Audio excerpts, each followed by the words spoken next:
Okay.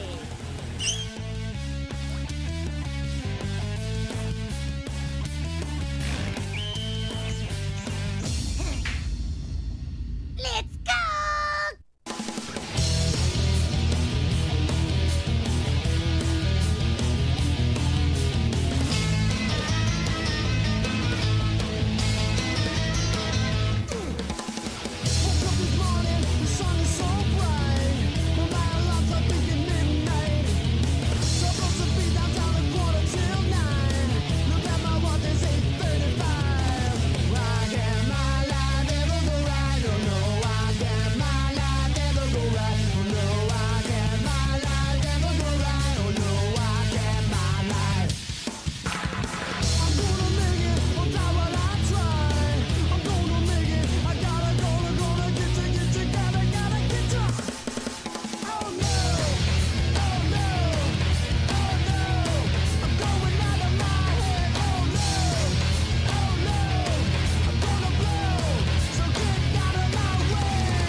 I'm up here. Everybody sit down. Greetings, Gun. I said sit down! Now, you know how I don't like to use the sit-down gun, but this morning we just don't have time for mucking about. Major Allied cities have come under attack Nazis? Close your mouth.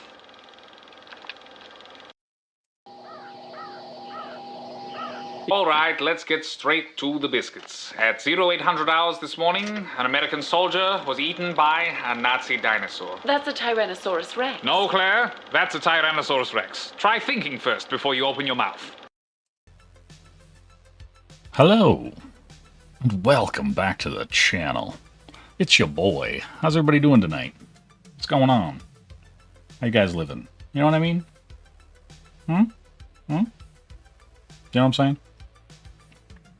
You know, now here's the thing. I've been drawing all day.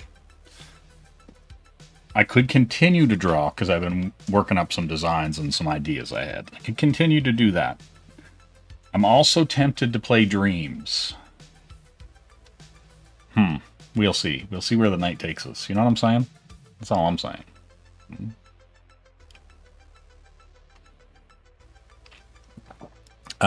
I see some hardy adventurers in the chat. Hey, Sumo, what's going on? K-pop, hey, how you doing? You got a young accounting firm specialist, Michael Rushbrook, in the chat. Hello. Good day to you, good sir. I also see a young Kenneth SSSSSS, Strangers in Paradise. Listen, aren't we all? Aren't we all? Aren't we all strangers in paradise? You know? But yeah, how's everybody doing tonight? What's going on? How you living?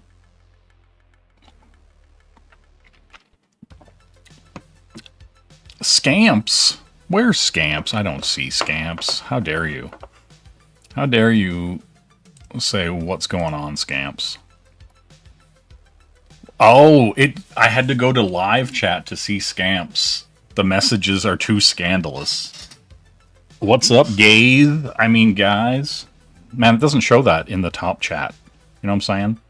Everybody's saying schmowdy. You know? Howdy. How you doing? You know?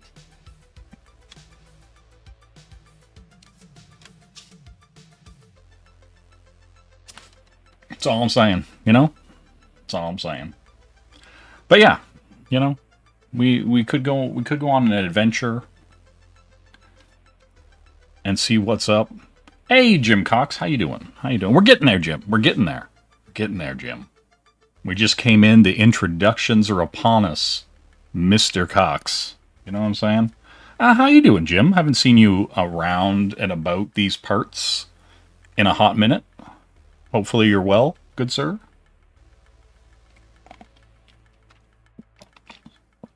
You know? Listen, Scamps. I don't know what to tell you. YouTube, like, I actually kind of hate YouTube now because they used to have the bar across the top that had, like, live music, like your mixes, you know, like frequently searched things, you know what I mean? And they got rid of that, And then now it's this like jumble fuck of things I don't want to see smattered with some of the people I follow. It sucks. It's like it's in a lot of ways it's almost as bad as Instagram. Instagram is the fucking worst. It's like I follow all these people on it. I don't see a single thing they post. I have to literally like go to their thing. And no. Hold on. Let's see if I can share my screen thing, and I'll show you guys like how like suck filled YouTube is now. And maybe it is a fabled Canada's thing. Here, I'll just put this here. And I'll just go to YouTube. Right? Yeah, it's weird. All right, let's see if I can show this. Will it be? Nope, that's not this one. Okay. Let's get rid of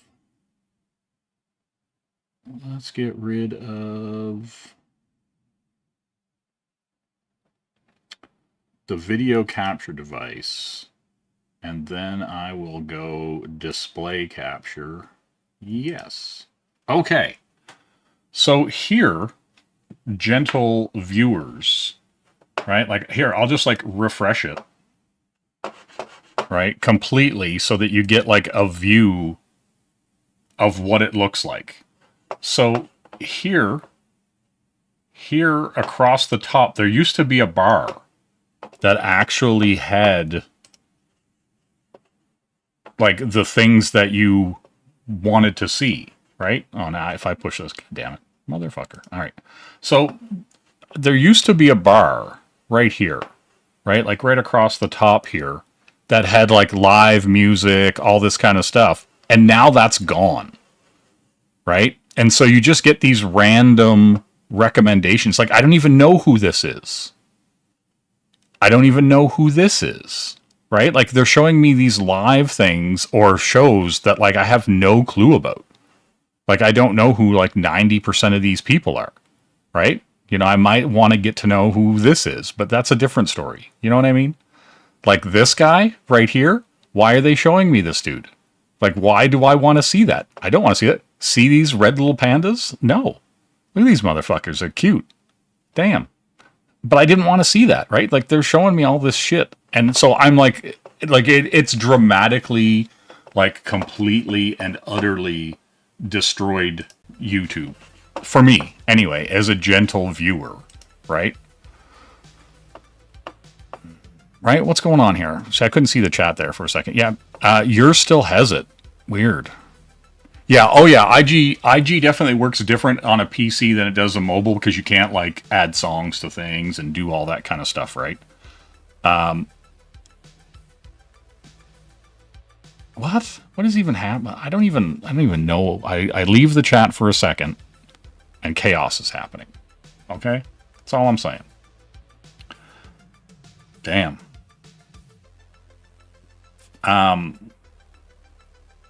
Yeah, okay. Yeah, click on the black. No, it doesn't have that. It doesn't do that when you click on those bars, when you drop them bars, you know what I'm saying? It doesn't do that. Like, do you know what it does? Okay, here, I'll share that again. I'm gonna open this and leave it as it was, and then I'll come back to 5. Okay. So if I click on these, if I click on the hamburger icon, the stupidest fucking name for, like, the, like, you know, if I click on it, it just smallifies and just makes everything bigger. Like, it does not, like, I'll go all the way to the top again. That bar is gone. Like, it's the biggest amount of suck you'll ever see, right? So hamburger, no hamburger, hamburger, no hamburger. You know what I'm saying? Like, all beef patties, special sauce, lettuce, cheese, pickles, onions on a sesame seed bun. You know what I'm saying? You know what I'm saying, guys? And so, yeah, right? Like, it's wild. I'm just not a fan of it. I'm not a fan of it. You know? I don't think any of us here should be a fan of what they have done to our YouTube. You know what I mean? Noah. Also, hello, Noah. What's going on? Did I say hello to you, Sumo? How you doing? You know, just to make sure Sumo feels okay. You know what I mean? That's all I'm saying. Got this. I just see this roll of paper towel here. I had an accident and I spilled some ink stuff. And I had it cleaned up. What do you want me to do about it? Put it down here so I don't knock it over, which I inevitably will when my hands go across here. You know what I mean? Let's see. Yours still has that too. I wonder, gentle viewer, if I was to pop on Brave or use a VPN, I wonder if it's a Canada thing. I wonder if we got a weird Canadian, because sometimes they try stuff on us that they beta test, things on us that you guys just don't get. You know what I mean? What we got happening here? A1, hey, how you doing? Bob Ross is on everyone's feed. Saw Shane was live. You watch Shane? Yeah, I watch Shane on occasion. I watch Shane Davis on occasion. When Shane isn't being like Mange Davis or any of the other stuff, and he's talking about the actual comic industry and talking about comics, he is actually interesting to watch and has a wealth of information that is very good to hear from, right? Like, you don't have to like Shane, you don't have to like all the other stuff, whatever. But when he speaks about stuff like that, he's actually pretty good, right? Like that's the kind of thing I like to see, So like occasionally I will see what's up with Shane Davis. You know what I mean? That's a thing. He's also a fellow Godzilla enjoyer, so I respect that. I respect his Godzilla enjoyment. But yeah, so yeah, he's, like all of us, he's not perfect.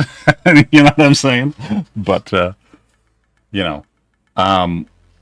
yeah, whenever Shane's, and it's same with a lot of them too, like Ethan, when he's like kind of talking about art and the craft and all that stuff, it's actually pretty interesting, right? Like you're actually getting some interesting insight and conversation, and and just to see him work is interesting. Like, yeah, you don't have to like him, whatever, you can call him Evan or whatever nonsense it is you do.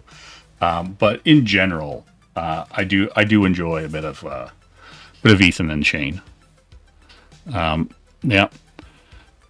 Oh, hey Shelby, what's going on? You Drawstream, you almost went live. You almost made a spilled 12 wontons in your mouth. Damn, taking a shower, but leave me on. Nice. Yeah, the wontons. As a gentleman who's currently not eating sugar or carbs, wontons sound delicious, and I like them. I like wontons. You know what I'm saying? Okay, so we're gonna go back to where we were, the way we were. Was it 3? Yeah. All right. So we're here. Yeah, he's crying and eating wontons in the shower. I get it. Speaking of crying and eating wontons in the shower, did you guys see that biz with Pete Samedi?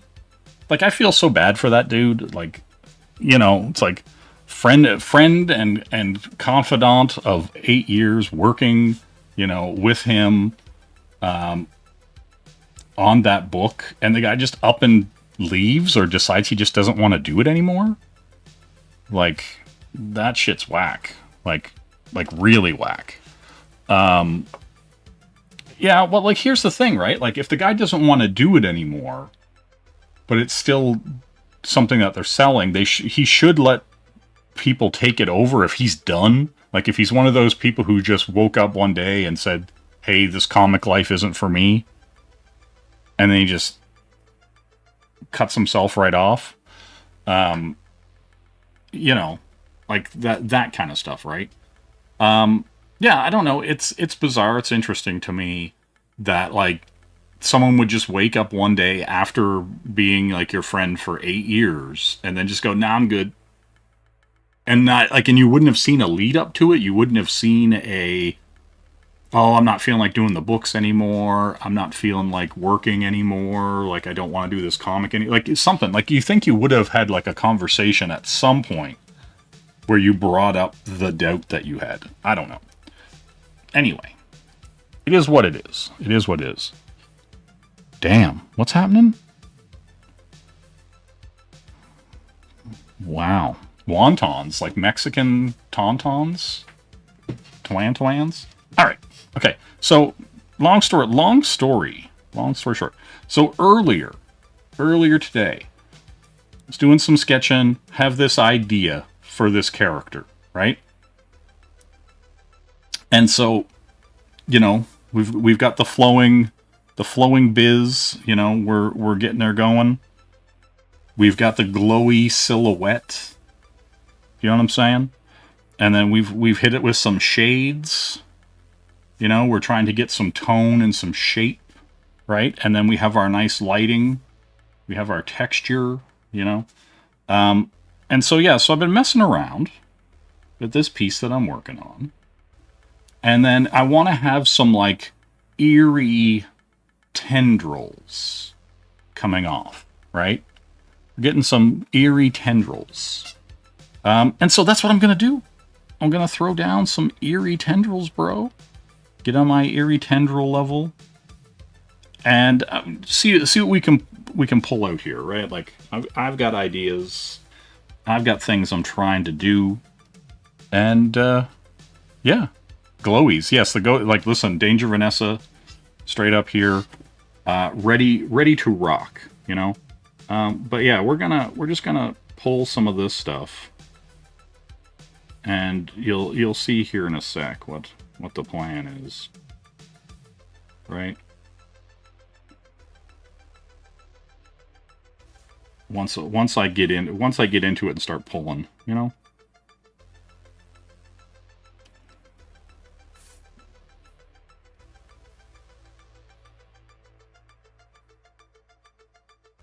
But yeah, so, and this is like, I guess the best way to put this is more of like concept phase kind of stuff. Me just kind of getting it out and, you know, it being rough. And then from there forward, that's kind of when, you know, when we get the beef and potatoes, the meat that we're trying to pull out of this, you know what I'm saying? We're getting that glowy, that Danger Vanessa glowiness, you know what I mean? And yeah, that's just it. That's just the burning, you know, that burning sensation. See a doctor, you know what I mean? Yeah, I'm just kind of experimenting with the flow and doing that kind of stuff. You know, this is the kind of stuff that, you know, maybe people will be curious to see the evolution of this by the time it hits the book, right? And you'd be like, whoa, what the fuck? So yeah, we're just kind of going. But yeah. Yeah, V needs a sandwich. You know what I mean? Scamps is trying to get the beef. Damn.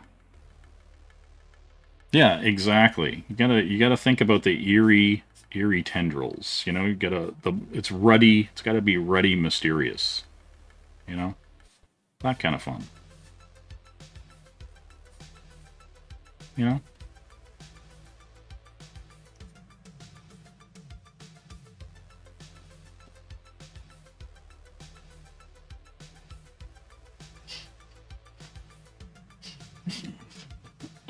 Yeah, exactly. You gotta, you have to kind of have to see what things, you know, what things are, how they're gonna be, if it's going to work out the way you would like, or you're gonna go back to the drawing board. You know what I mean? That's all.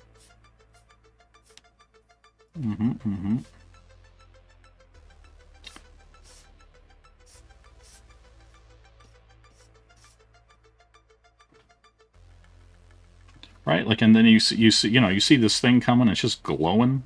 It's got weird wispy smoke, light tendrils coming off of it.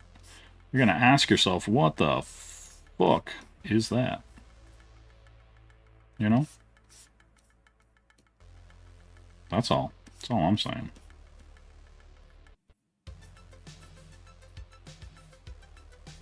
Just how it is. Then we're going to do some fills and do some... Yeah, exactly. You know?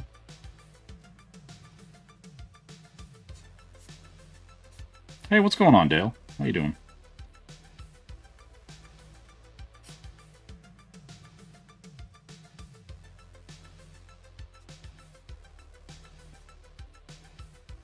But yeah, just so much crazy crap going on right now, and like I feel like so much of it with a lot of people is self-inflicted. I just see a lot of people. I'm just like, oh man, what the hell?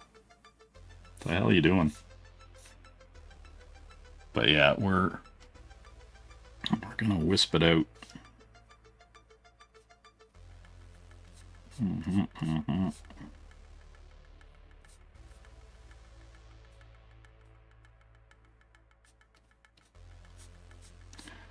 Yeah, but yeah, no, I picked like, I've been messing around with this game creator called Dreams, and was looking at some stuff on that. There's just some crazy stuff. I'm gonna have to do like a game stream thing with that. It's so cool.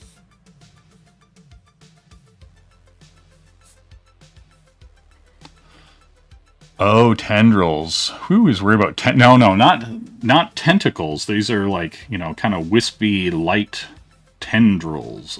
Smoky aura,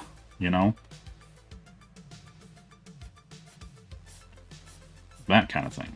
That's all I'm talking about, Jim. I'm not here to not getting the old tentacle grape soda out. You know what I mean?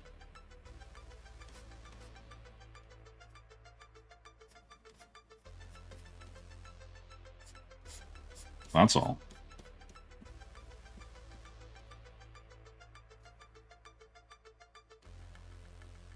You know?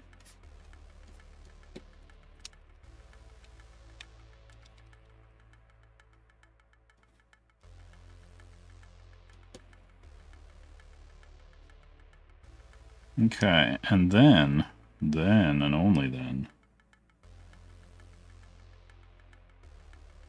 And I think this is what I'll drop this down. Go light.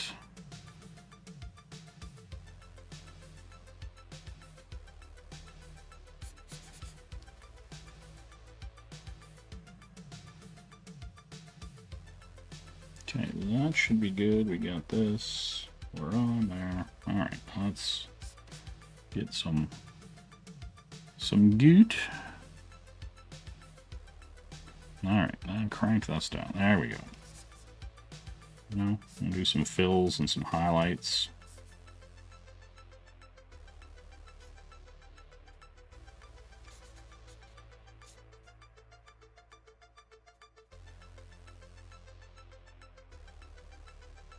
A little more glow to it. And then a lot of this will get like a little bit of a blur and stuff later.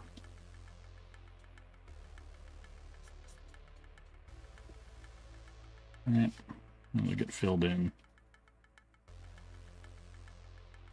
I'm trying to build some texture, and then I'll lighten it up. Probably hit it with some blur.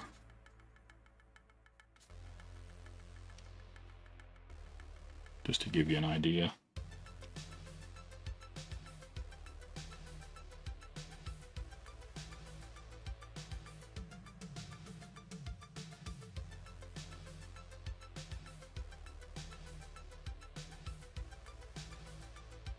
And then a lot of it I can kind of go in and do pulls on to add that depth to it.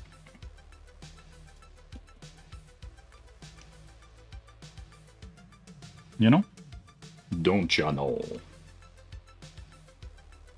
Oh, some chicken tendies. Man, it's very, listen, it's very possible, A1. But that's what's happening.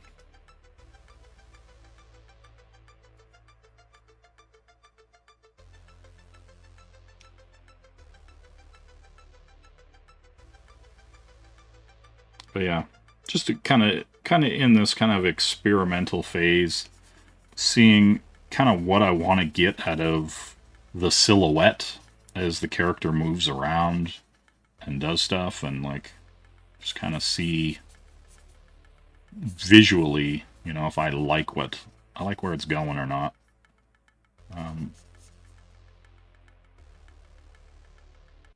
You know, but we'll see. I can, like, you know what I mean. None of this stuff's permanent. I can just erase it and move on to something else if I don't like it. That's the beauty of it.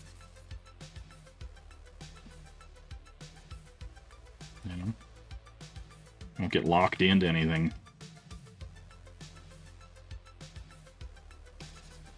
Alright, so we get a little bit more.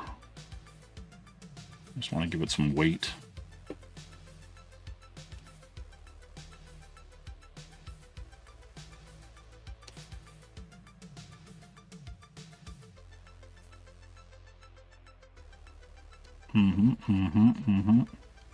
So yeah, no, what's funny is I did see a few Terry Moore videos recently. I was just kind of like, I was like, he's still out there grinding. He was doing like some sketch videos and stuff like that. And I was like, all right, cool. Old guy's still going.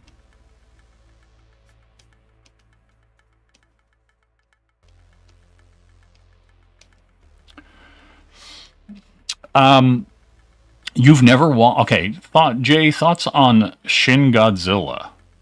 Haven't watched it, always get mixed opinions and have a hard time determining what the consensus is. Also, Sumo's got to eat, he'll check in later. Alright, see you later, Sumo. Have some delicious tater tots. Okay, so here's kind of my thing with Shin Godzilla. I actually really like Shin Godzilla, but it's kind of like, it's a Godzilla film, but it's also like, it really pokes at the immense bureaucracy that it takes to do anything in Japan. And so a lot of times they go into meetings and, you know, Godzilla is smashing his way through the city and they're just like all sitting in a meeting room going, well, is it going to happen? Like, what do we do if it happens? Like, so the whole thing is like intercut with people like wondering what's going to happen, and they're talking so much that things have already happened by the time Godzilla gets ashore, right? And so like by the time Godzilla even gets to shore, they're still debating on what to do about things, right?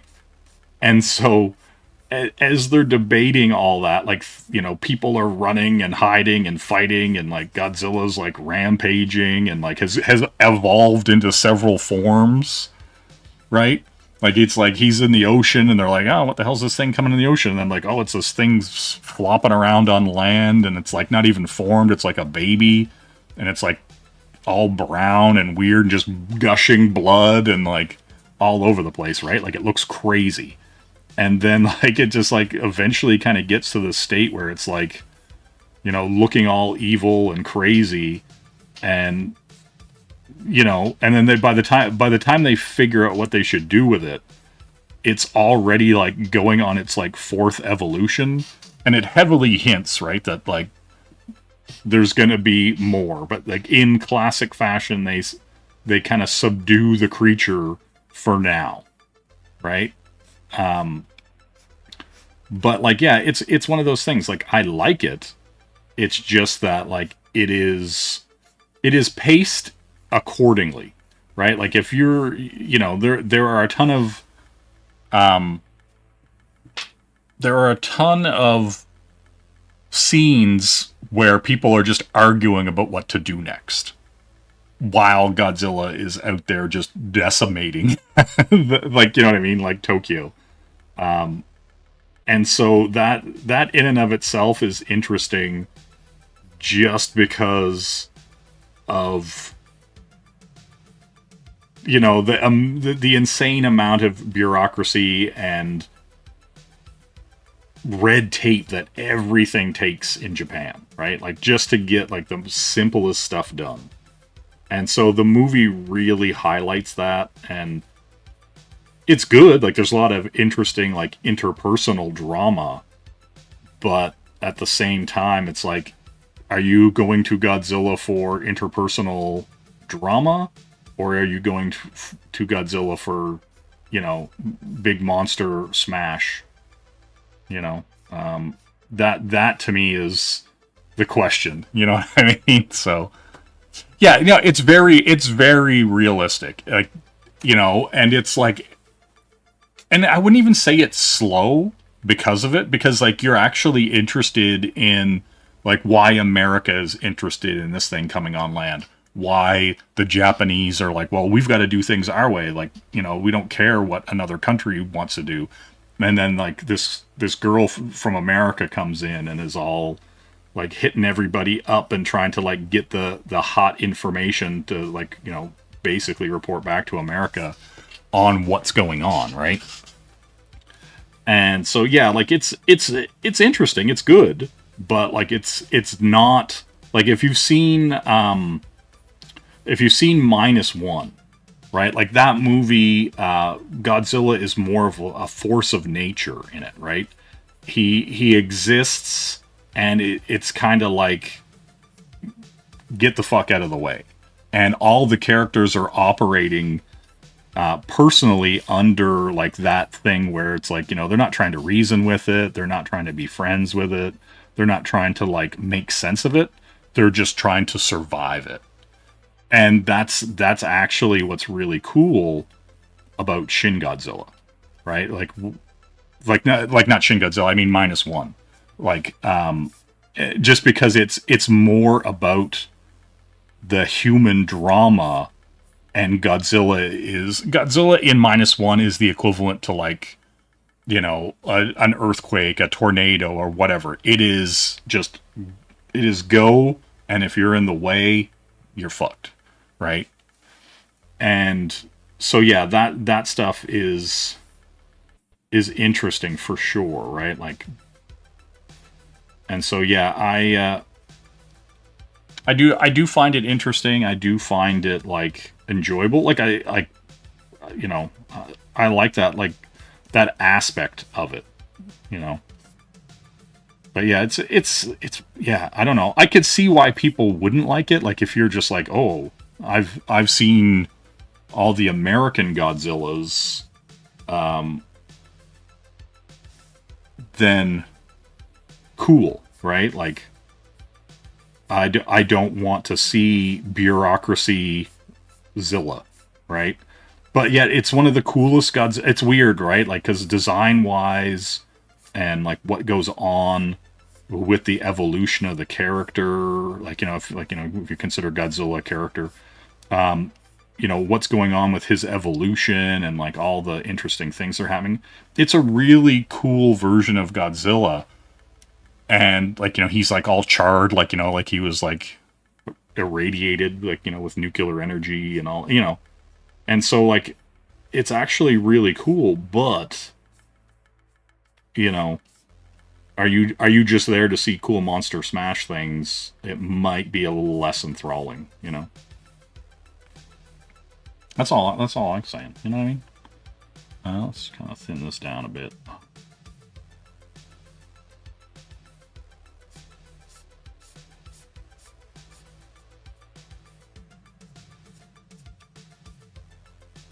He's 100% gassed up on ramen.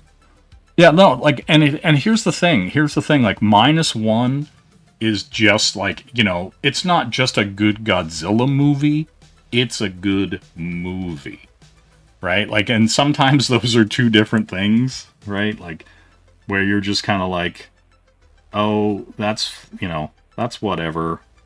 It's good for a whatever kind of, you know what I mean? Like whenever there's the caveat of it being good for a X type of movie. But yeah, like now -1 is just straight up a good movie, right? Like that's all there is to it. There is no caveat where you have to say, well, it's okay, but all right, so we're gonna pop that in here and we're gonna dupe. We're gonna dupe this. So it's gonna let me overlay like that.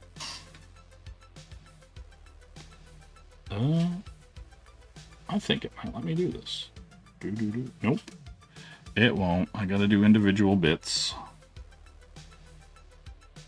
It's funny. Photoshop. I'm just gonna merge them together. Say fuck it.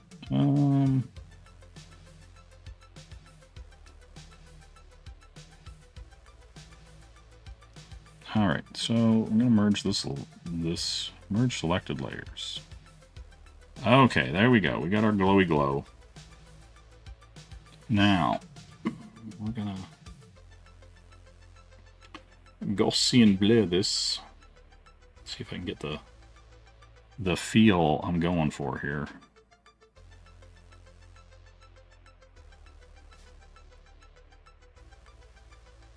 So I want a soft glow. Yeah, it really is. It's just a good movie on its own, and that to me is like saying something, right? Like where you're just like, yes, like there is no for this, or if for fans of the genre kind of thing. It's just good. Okay, let's see what we got here. I mean, I could drop that a little.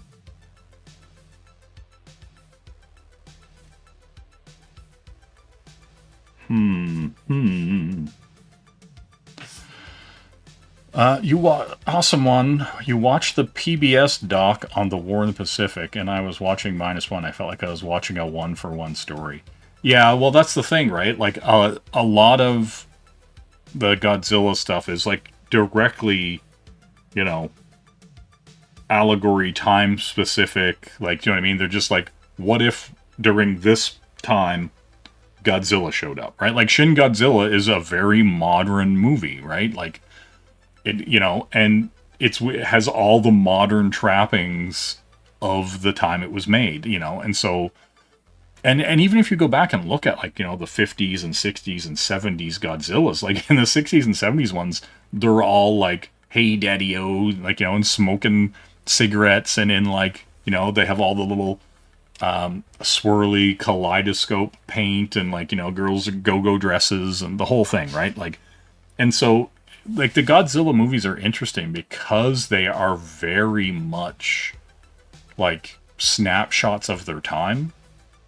And so whenever you kind of start watching them and going through it, it's very chronological in a weird way, right? Like, and so, yeah, that's the part that's actually really interesting to me.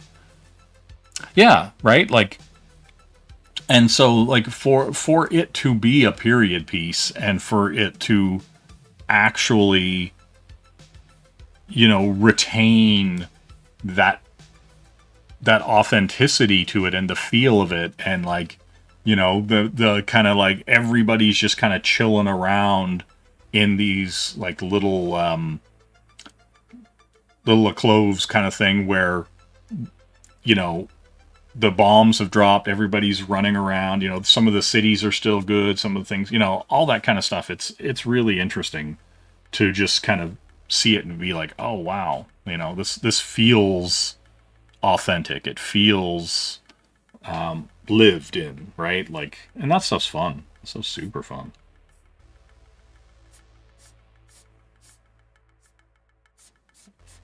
See if we can wash this out.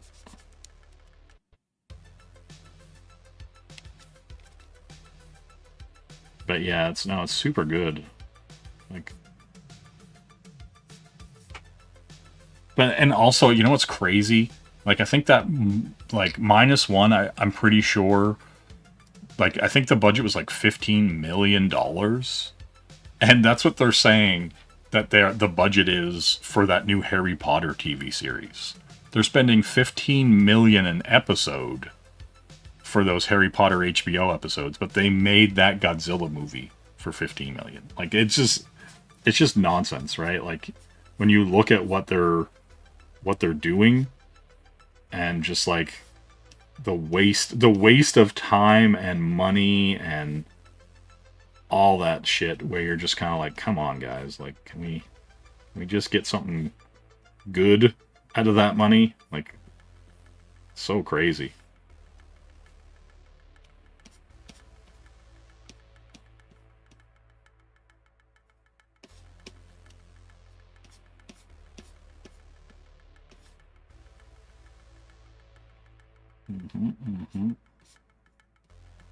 Let's fill this in a bit.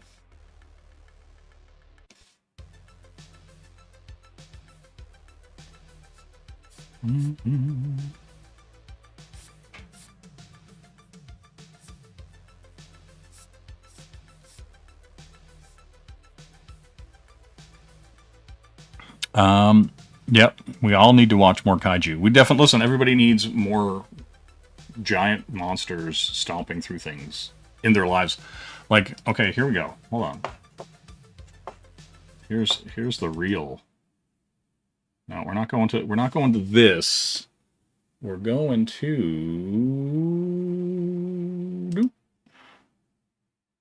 video capture device. All right, hold on.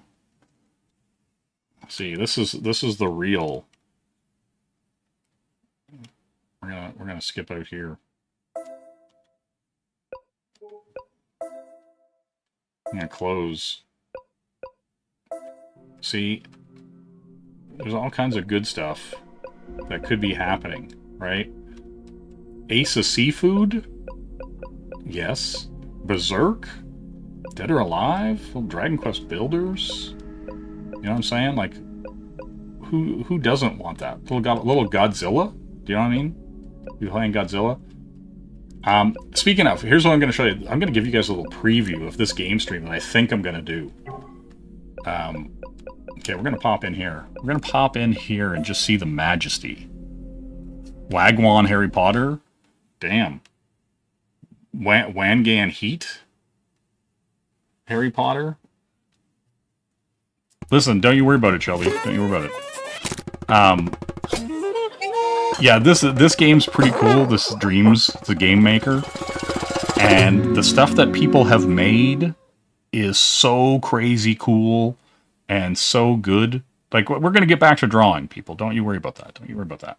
But what is cool about this is there are Godzilla games in Dreams, right? See, I can be dream shaping, or I could be dream surfing. We're gonna do some dream surfing. Okay, we're gonna go up to search, right? And so there's like all kinds of crazy stuff here. Look, there's like a Superman, a Man of Tomorrow game. There's a Courage the Cowardly Dog game, right? Like Sonic. There are these weird Sonic games. Super Mario, like, you know, we got all kinds of Astrobot Dreams Rescue, more Sonic, Five Nights at Freddy's. Look at this. Masazuku Fantasy 2, like somebody made some kind of Final Fantasy game. Like, you know, it's wild. Look, there's an Invincible game. Crash, Cuphead, Super Mario. Look, Batmobile 1989. Do you know what I'm saying? But here we go. No. Here's where it gets real. Here's where it gets real. Look at this. I like your cut, G. And there's a Batman behind a Robin. Who knows what's going to happen? Not I. But here's the real. Here's the Zilla. Look, we'll go up. We'll go to Zill. There are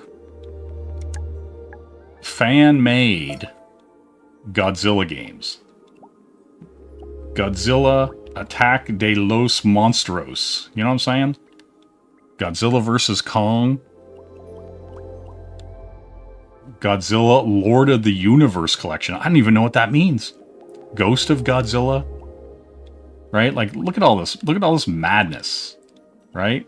Godzilla Prime, Godzilla Monster Destruction Survival, Shin Godzilla Sim. Like, okay, we're just like, look, Bambi meets Godzilla. It's an audio visual. I think some of the things that people make in this are just videos, right? Like they literally make like a little like animated short. So let's just see, like, see, this one says demo, right? Okay, so let's just see what we have on offer here. Let's just play it. And you guys are getting audio, right? And I can't do anything here. This is... I'm going to assume that a Bigfoot is just going to kill this deer. Tragic. You know what I'm saying? Yep, there we go. There we go. The end. See? The beauty. The majesty. I'm going to... Listen, I am going to thumbs this up. Do you know what I'm saying? That's just... That's just how it is.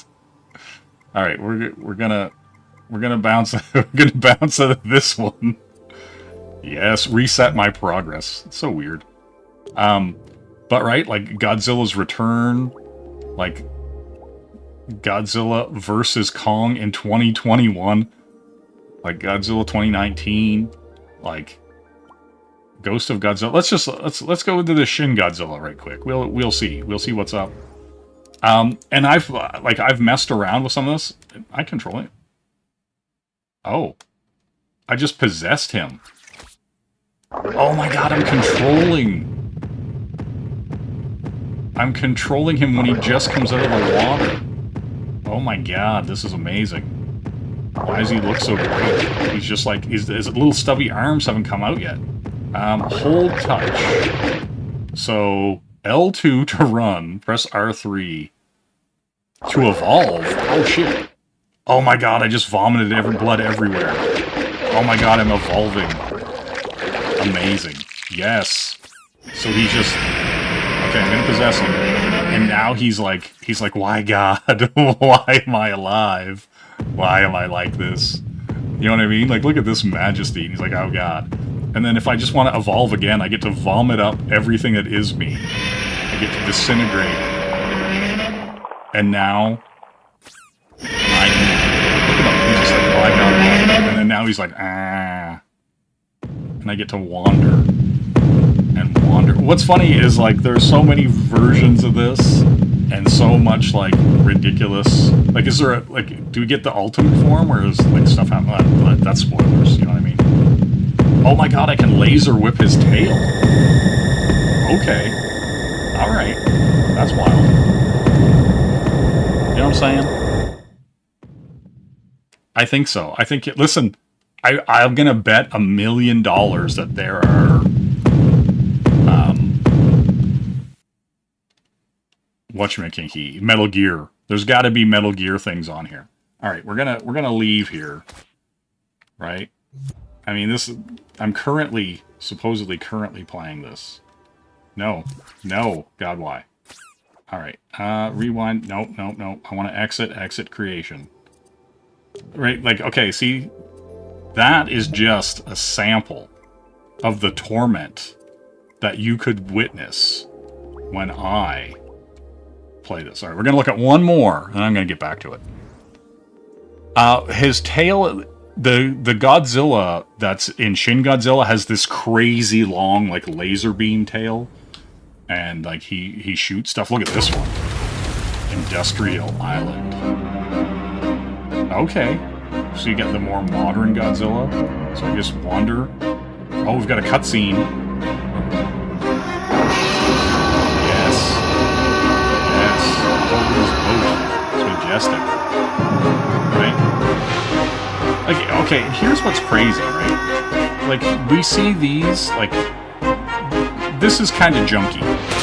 AKA janky, right? Like, I'm just bunching into these. You know, he can attack. You know, I can laser. Look at him. Oh. You know, there's some kind of lighting happening. It is what it is. Like, oh, look at that. You know? And then, you know, smashing those buildings down. There's an exit over there. Can I shoot a laser? There we go. Shoot. Shoot. There we go. Laser. Okay. We got the laser. Oh. I mean, that's the old lady one. You know what I mean? Like, and then, like, the swings. Alright, we're gonna go to this exit and see where it takes us. Live. Damn. The destruction that I have wrought is incalculable. There's a little guy running around down there. Me. So is that it? Is that game over? What a weird little sandbox. Okay, cool. Okay, so here's these weird, trashy, like, guts. And I'm sure some of them are good. I haven't played all of them. I actually just literally went through this the other day to kind of be like, what is all in here? You know? So we're gonna exit. Listen, I'm gonna thumbs up that. All right. Yeah, we're gonna do this now. We're going all the way out, and now we're gonna go. Let's see. Let's go search, and then I'm gonna go to. We got Sonic. We got Super Mario. Now there's like an awesome game, and I can't remember what it's called. It starts with an A. It's like Ascent, maybe? Hold on. Let's go most thumbs up. Art's Dream, Ruckus, Art Therapy, Comic Sans. I see what they did there. And I hate them for it. These motherfuckers. These motherfuckers. Oh my god. Just Pogo. Super Mario. I think it's called Ascent. Here, I'm gonna look at it. I'm gonna look for it. Nope.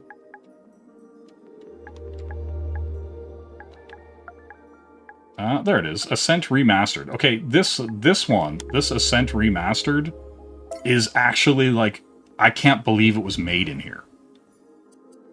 Right? Like, do you know what I'm saying? Like, this thing looks so good. I can't believe it was made in this game engine thing. Right? Like, it's so crazy. Like, that this looks this good and plays this well, and, like, and it's, like, clearly taking its art style and theme from Ico and Shadow of the Colossus, that the dev. old gods I'm lived in gonna a skip vast this. world, full of beauty. Right? Like, and I'm pretty sure wonders. it'll let me But peace, skip. Yeah, hold the was circle only button of to a skip. short That's right, I lived. moved my head in real time. consumed by greed and divided by I don't care about the fear. story and the dude talking, because, like, that in itself, sure, that's impressive that they somehow got voice acting and everything. Listen, Terry Moore has nothing on this game, and I bet you I could go look at the thing, and more people have played this game than have read a fucking comic by this dude, right? So, you know, we're gonna swing back and forth here a little bit. You know, we're gonna get some momentum. You know what I mean? Yeah, oh yeah, listen, if you're reading Strangers in Paradise at this point, like, you found out from it, like, because you're in some kind of Wiccan cult or something. You know what I mean? Like, you're not reading, you didn't organically find Strangers in Paradise, right? Like, there are people who are talking about, like, the winter solstice and the whatever, right? Like, they're just like, nah, you know, I don't believe in any of that, you know. So, but yeah, this is an actual game, right? Like, some dude made this actual game, and now I got to pay attention. All right, I just want to show it off a little bit, because, like, it's actually really good. Like, I was like, what is this doing in this nightmare simulator, right? Like, and if you've seen Ico or Shadow of the Colossus, you'd know, like, what the art style is, and, like, how this is, like, a love letter to that art style. Is there anything over here? Nope. But it's really cool. It's, like, really cool that you can just, like, and there's a lot of architecture, like, and you have to make all these assets and everything, right? Like, this isn't just like, oh, look at me, like, I just, like, snapped my fingers and AI made a game. Like, this game came out, like, 6 years ago. Like, this software kit, right? And this is like a PS4 game, right? Like, the software kit came out, and then you just, like, basically use it as, like, a dev engine to make your own games, right? So it's pretty cool. Like, you can make your own textures, pull in your own sound effects, like using your own mics and cameras. It's actually really cool. But, like, do you know what I mean? Like, going from that Godzilla game and then seeing this is very entertaining to me, right? Like, just because of what, like, is possible, like, in this game engine, right? And so there's 2D stuff, there's, like, 3D stuff. Like, you could put your own, like, sprites in it, or make your own 3D models, or any of that kind of stuff. You know, it's actually, like, very impressive. I'm gonna jump here. Like, even the lighting is good. Like, there's actually, like, a decent, like, light source. You know, they do this nice long camera pan. Like, yeah, it's well done. It's smart. Yeah, it's one of those things. It's really cool. I'm pretty impressed with it.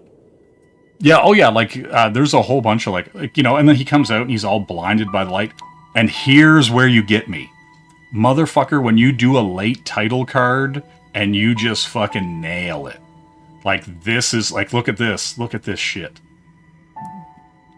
This is fucking the je ne sais quoi. This is, like, fucking peak fucking everything. Like, if you're doing this in your comic, if you're doing this in games, movies, that late fucking title card like that just, gets me every time. It is the best thing ever. Like, when you nail a late title card and just that fucking shot. Oh, so good. It's better than all right. Get out of here. Like, design something half that cool. I'll wait. I'll wait. Like, man, so good. So good. But yeah, and then, like, you get all this, you get, like, these powers as you go. Like, you light these things up, and you move through the stages and do all the stuff. And yeah, it's just, I'm just, like, blown away. Like, you know, this is like a full game. Like, you would have bought and paid for this, and it's just free, right? Like, you just get to actually play it. And some dude made it for the love of the game. You know what I mean? Like, that's the thing. Some dude just made it for the love of the fucking game. And that is impressive, right? Like, you know, when people can't get shit out, but dudes are making shit like this, like, for free, right? Like, they're putting ridiculous amount, and he has a sword. Like, you know, it's like doing all that animation, doing, like, you know, all this stuff. And it's not a given, right? Like, but yeah, it's cool. It's cool shit. It's cool shit. Listen, I have a respect and an appreciation for art and craft, whether it's games, whether it's movies, whether it's comics, right? Because you have people who are like, I don't like video games or play, and I'm just like, dude, everything is influenced by everything else, right? Like, you see cool shit. There are visual novels that are essentially comics that you just click buttons to move dialogue through, you know, and click around in the areas, and people are drawing it all, right? And, you know, so if, like, it's like you're ignoring a section of art that, you know, that you just don't care about, right? But it's, like, just as important or even more so influential than anything you're ever going to do in comics, or most people will ever do in comics, right? Like, but yeah, no, it's cool. It's cool shit. But, like, there's, like, and this whole thing is, like, full, like, genres, right? You can go, like, and look at, there's, like, all these weird little movies and everything like that. So it's pretty cool. It's pretty cool, right? Bambi, Godzilla, I thumbs them up, right? Like, look at this amazing aesthetics, right? And so there's, like, all these, like, interesting pixel art things and, like, videos and just scenescapes that people have made, or, like, little, like, short movies, stuff like that. Just really good stuff. Anyway, long story short, I'm probably going to do more content on my game channel featuring that. You know, just kind of looking at some of that stuff. You know, it's good. All right, we're going to click back. Click back. All right, so we're back to wispy weirdo lady, and kind of seeing, you know, like I said, none of this stuff's permanent. None of this stuff is forever. But we're just kind of seeing to how I can, you know, get the effect and seeing if it's an effect that I want to use, right? We're going to zoom out so we can kind of get a look at it and go from there. But yeah, it's all good. Right. Get our pale white, get our glow. I like it. I like it. Her hair grew from her butt. You missed a T, or you missed a dot dot. My wallet, yes. Listen, I'm on a Mexican radio. You know what I'm saying? I'm on a Mexican radio. I'm on a Mexican, whoa, radio. You know? Radio. See, you didn't think I would go there, KSS. You didn't think I would go there. But I did. I know who Walla Voodoo is. Don't come in here acting like I don't know who Walla Voodoo is. That's disgusting. You know? I know who they are. You motherfucker. Why? What? Scamps. Why would you derail this stream? That seems crazy. That seems odd. Why would you do that? You know? That's all I'm saying. I'm just a real human boy out here trying to mess with a design. You know? And see how much glow I want to give it.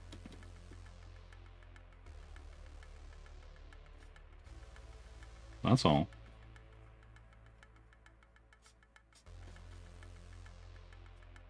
Right, because like there's this kind of like, man, maybe I'll make another layer of this and see if I go from underneath. Duplicate this layer. There we go. And then I'll get rid of it. And then I'm gonna see, because like I could do it from both angles, right? Like I could be pulling directly from here. We'll get rid of this. You know, because like there's like a billion ways to skin a cat. You know what I'm saying? There's a billion ways to skin a cat, and sometimes you wanna skin the cat one way, and then see if you want to skin it another way. Right? Like that's the thing.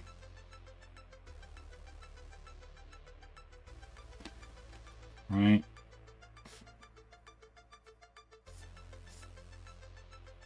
And that's kind of the thing with like Clip or Photoshop or anything like that, right? There's like bare minimum 4 ways to do everything you want to do, right? Like, and so yeah, depending on your, you know, your vision,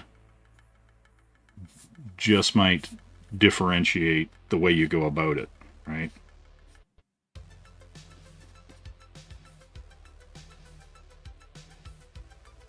And so, yeah. And so this, and even in this way, right? Like you're kind of getting a larger glow just because I'm pulling from the original glow.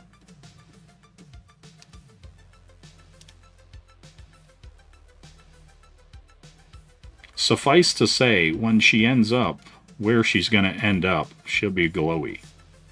I just haven't decided on the effect that's going to come off her as she moves around this mortal coil. You know?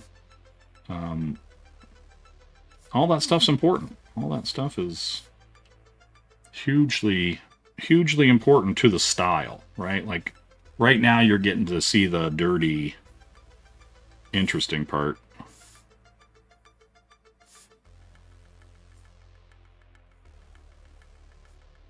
And then later you'll be like, oh, he went a totally different way. Interesting. Right? Like,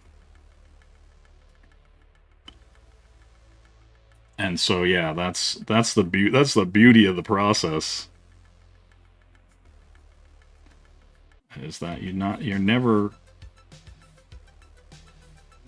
sure where you're going to end up sometimes. Right? Like, 'cause sometimes you know well, here's the thing. Sometimes you know exactly where you're going. But with this, it's like, how do I want it to visually, like, feel to you? Right? Like, do I want you to see it and be like, ooh, or do I want you to see it and be like, what the fuck? You know? And, that's the part where I'm still, you know, because I could get away, I could just have her glow, you know, and just kind of have a soft glow around her, but I want it to be like, you know, kind of crazy, kind of like, whoa, you know.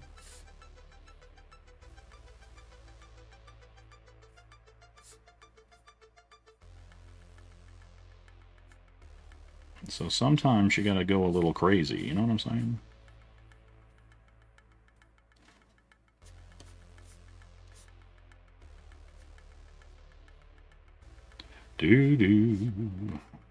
Now I've got fucking Mexican radio stuck in my head. I'm on a Mexican radio. Thanks for putting Wall of Voodoo in my head, you son of a bitch. You know?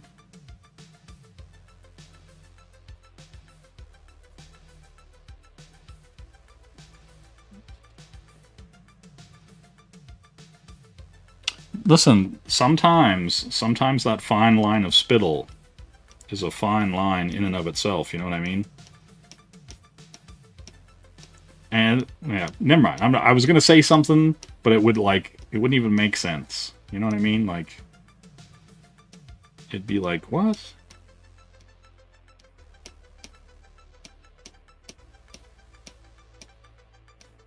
You know?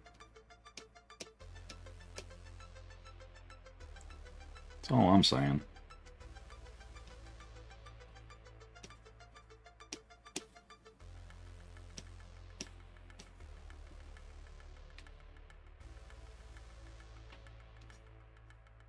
But yeah, that's how it is. That's how it is. Sometimes you get Wall of Voodoo, and sometimes Wall of Voodoo gets you.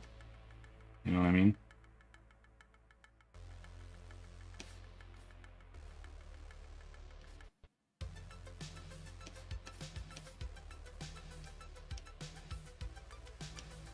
Just how it goes.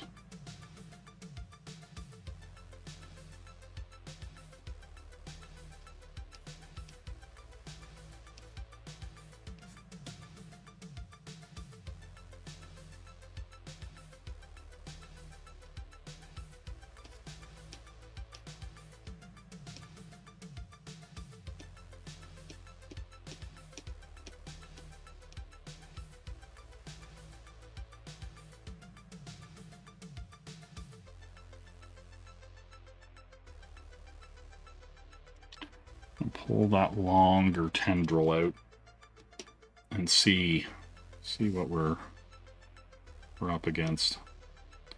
No, that's not what I wanted to do. God damn it. Edit. Undo.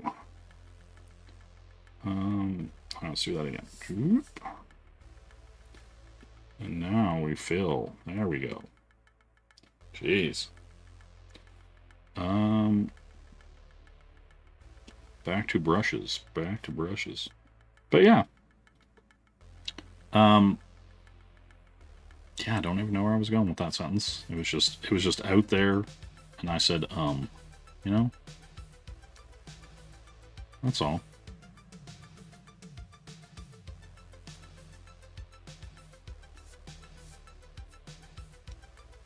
But long story short, I guess, you know, Dreams looks pretty cool. Maho Raga. Maho Raga. What is Maho Raga? Explain. Explain to me. Explain to me. Or tell me the anime, and maybe I'm just not remembering the dude's name.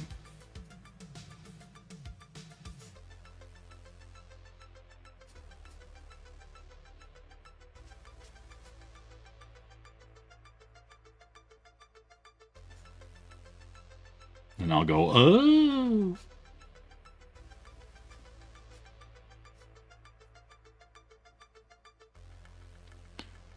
From Jujutsu Kaisen. Oh, okay. Well, I've seen, like, is he in the first 3 episodes? Because, like, I haven't been keeping up with that. I watched a bit of it. Basically to the part where he got his power, and then I think he went to the school. I think that's the last thing I've even seen of Jujutsu Kaisen.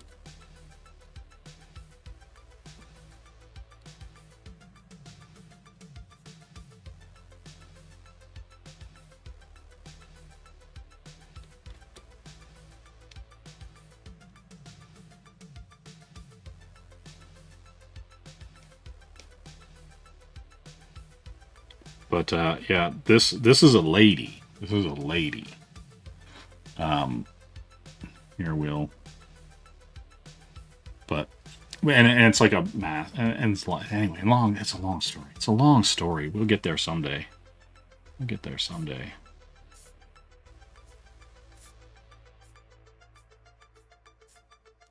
You know.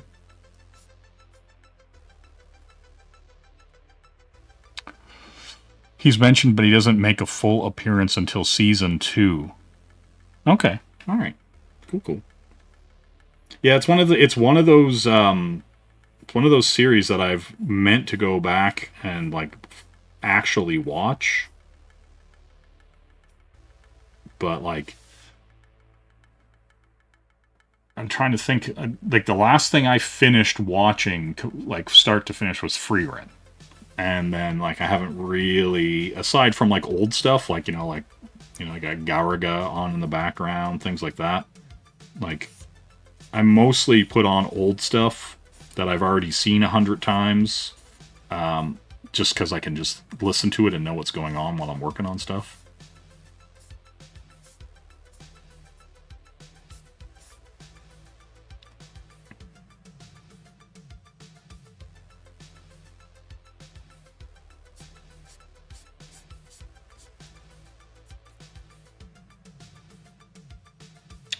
Doo-doo.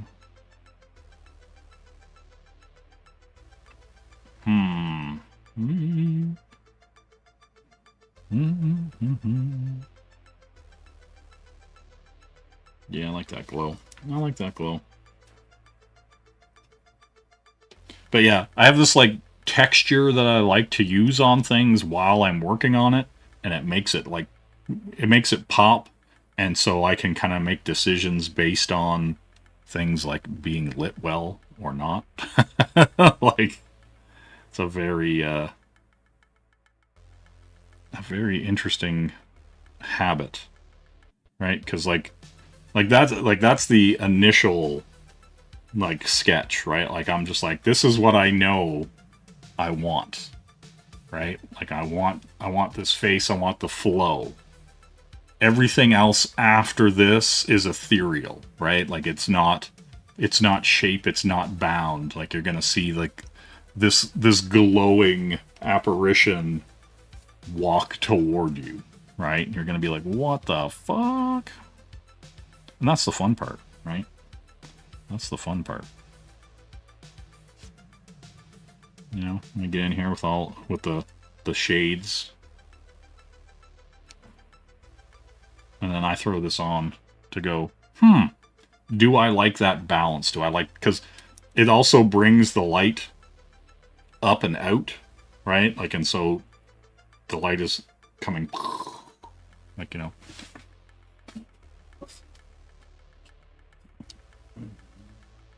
You've read the manga. Damn. As far as like manga and stuff go right now, here, hold on. You want to see Superior. Hold on for a second. This is the Superior fucking.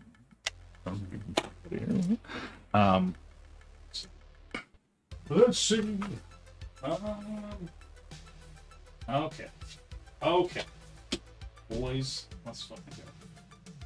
We got Baki, City Hunter, Cat's Eye. Hold on, I gotta wander. Go get this. Maybe. I don't know. Oh, it must be under there. Never mind. I've got legs. I'm a real human boy. I've got legs. All right. Hold on. Okay, I'm gonna blow your minds. Sumo, you missed seeing me with legs, like a real human boy. I've got legs. All right, we're gonna slide this over here, and then I'm gonna embiggen myself for this. Okay. Here we go. This is one of the latest mangas I picked up. It's called Made to Skate. And so this manga is a one-shot about maids who skateboard. And it is ridiculously good. And look at this.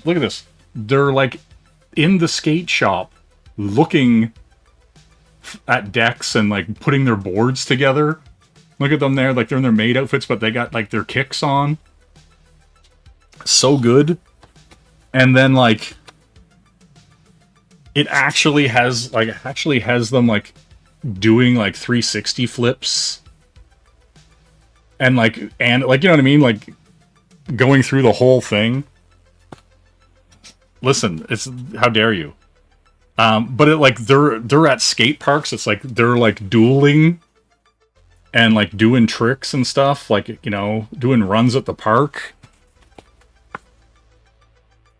And then like then it has like this whole thing like where they're like, because they're maids, they're making like all these food dishes and all this stuff like that. And it actually has them like some cat runs away. Where's that? And it's like chasing the cat on the skateboard because it took the fish. Like, so good. Look, doing rails. Again, it's drawn ridiculously well. Like, look at the zoom in on the board on the rail. Like, it's so good. Yeah, listen, sick tricks. But like it's funny because it's like they're kind of daily, you know, servitude life, and then it shows them outside of their maid gear, like as individuals, like not being maids. And yeah, it's sick. Like, I'm telling you, like, never has skateboarding been so lovingly rendered. You know, don't be retarded. Go buy Made to Skate. It's actually really good. You know, that's all I'm gonna say. Okay, so now we're gonna get into my fucking camera would listen to me. That's right. Okay, we're getting into the real shit. The real shit. City Hunter Volume 1. Oh, I immediately opened to nudity. God damn it. Oh, more nudity. Okay. Yeah, okay. No nudity. All right. You know, City Hunter, little Ryo Saba. Joe. City Hunter, excellent. Like, just some of the best manga you're ever gonna get. It's good. These volumes, these fat, Volume 1 and Volume 2 are out right now. I have both of them. The good stuff. City Hunter is amazing. Yes, these just came out too recently. Awesome. And here's where we're going. Boys and girls, ladies and gentlemen, children of all ages. Cat's Eye. Tsukasa Hojo, same guy, same City Hunter guy, Cat's Eye. This, I never thought they would bring these over here. Like, this is like so awesome to me. And they also did like the art in this. The art in these are so good. It's fucking crazy. Like, just ridiculous. Like the stuff that's going on in here. Like, and this stuff's all old. This stuff is like this stuff is like all from like the 80s. And like better than anything that's coming out today. Better than anything that was friggin' happening in the 90s, I'll tell you that for free. Jesus Christ. Like, yeah, just insanely good. Just incredible. Like, Lupin the Third. All kinds of fun. Like, you know, and Cat's Eye is a female thief crew. They're burglars, cat burglars, who run a coffee shop called Cat's Eye by day and burgle during the night. And they also retained all the original spot color, like the red colors and stuff, that they did in like the chapter breaks and stuff like that.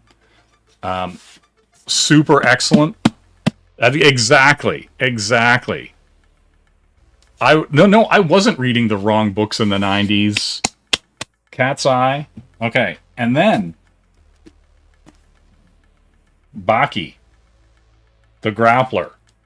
100 million copies sold worldwide. 100 million.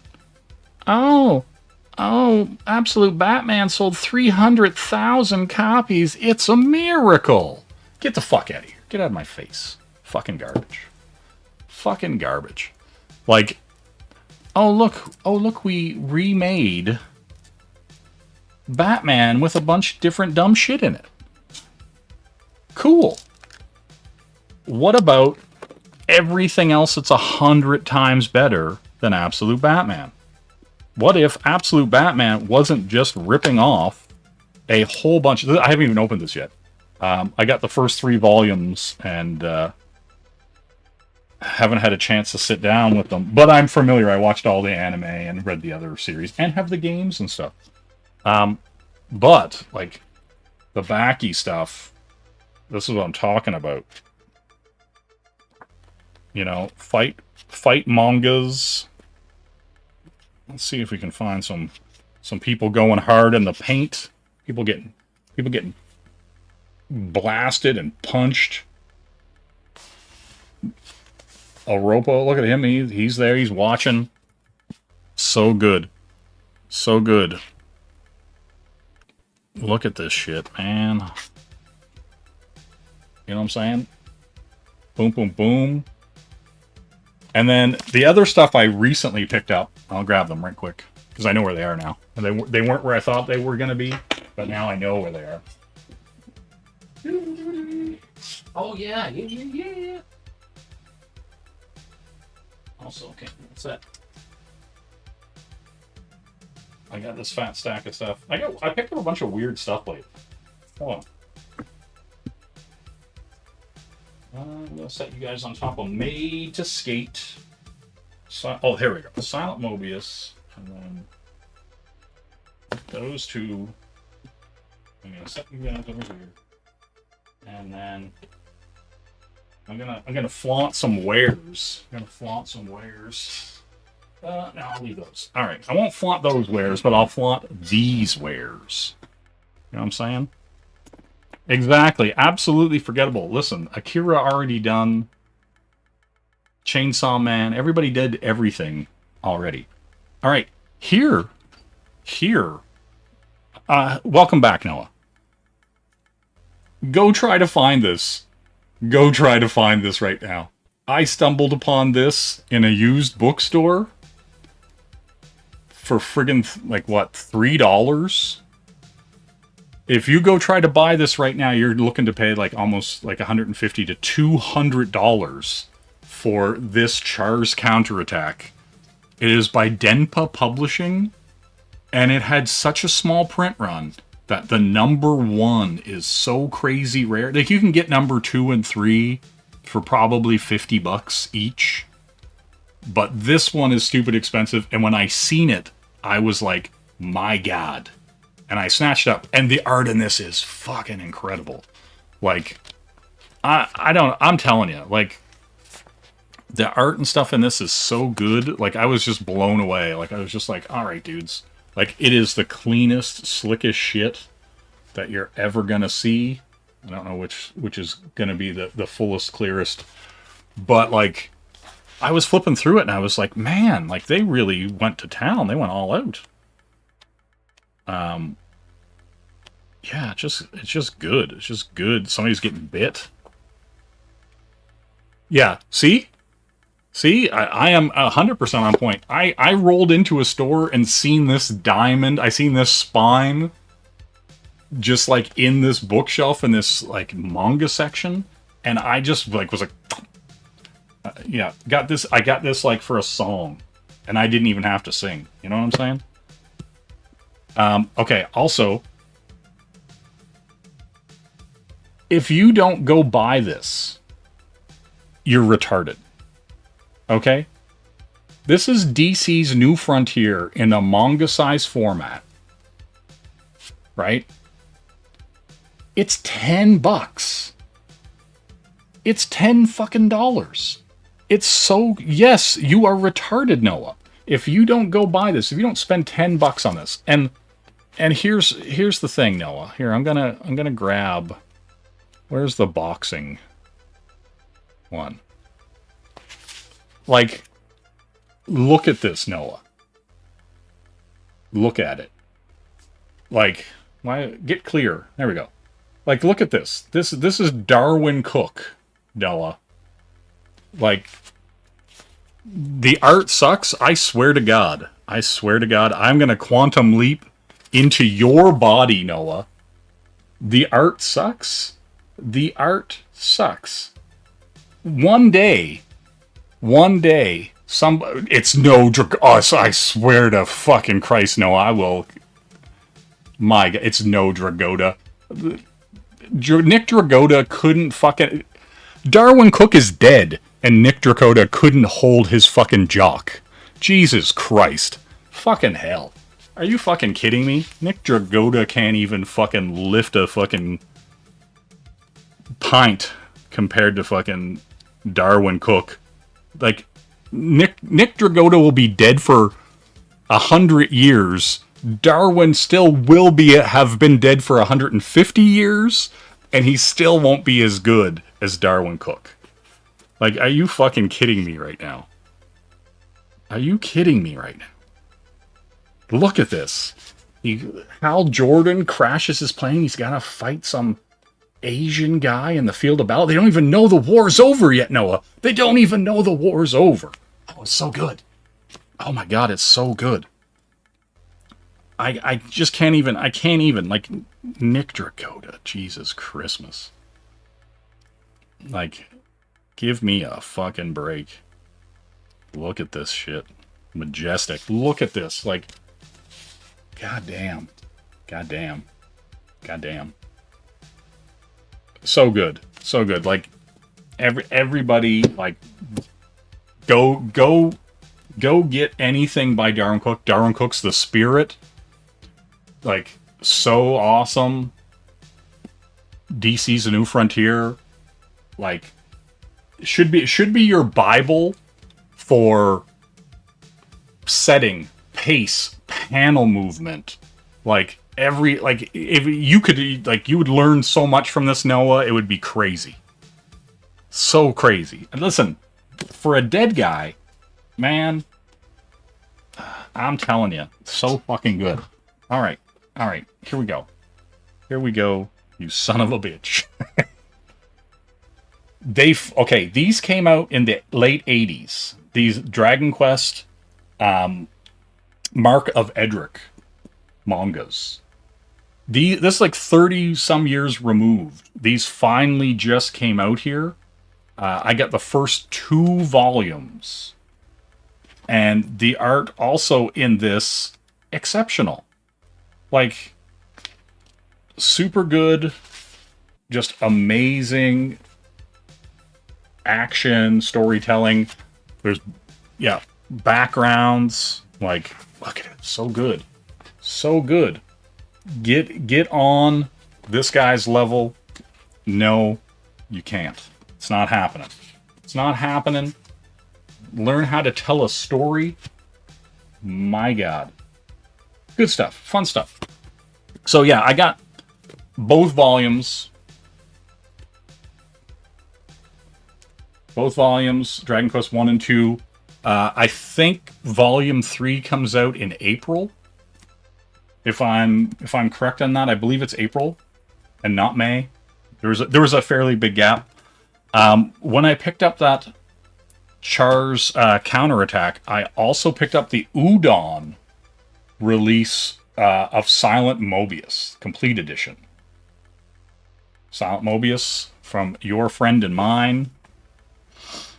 You know, the majesty that is Kia Asamiya, my boy. You know? Just all around excellence. Yeah, Dragon Quest is so good. Right? And like we got clown shows running around, just clowning. But yeah, so good. Like Silent Mobius, Udon put out a bunch of. They actually put out Record of Lodoss War as well in these formats. I already have the larger standard American trade paperback formats for the Record of Lodoss War stuff. I have it back there.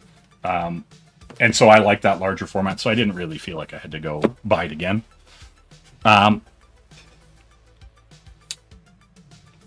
My cortisol isn't even slightly spiked, Noah. My cortisol is so fucking well maintained right now. It's incredible.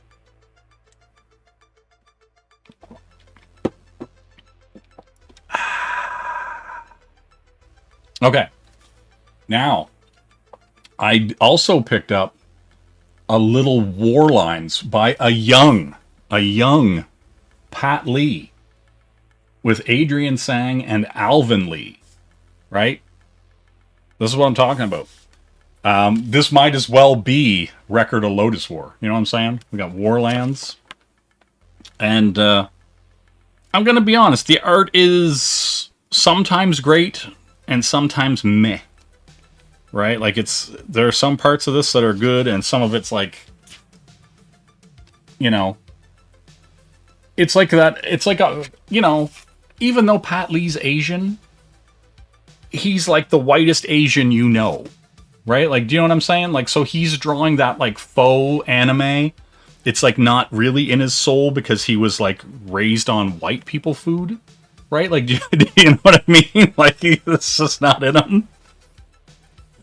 It's just not how it works. Like, you know, it's like he's not getting it direct from the source. Like, he's not getting the soya beans. He's not getting, you know, the netto. He's not getting the udon directly from the source.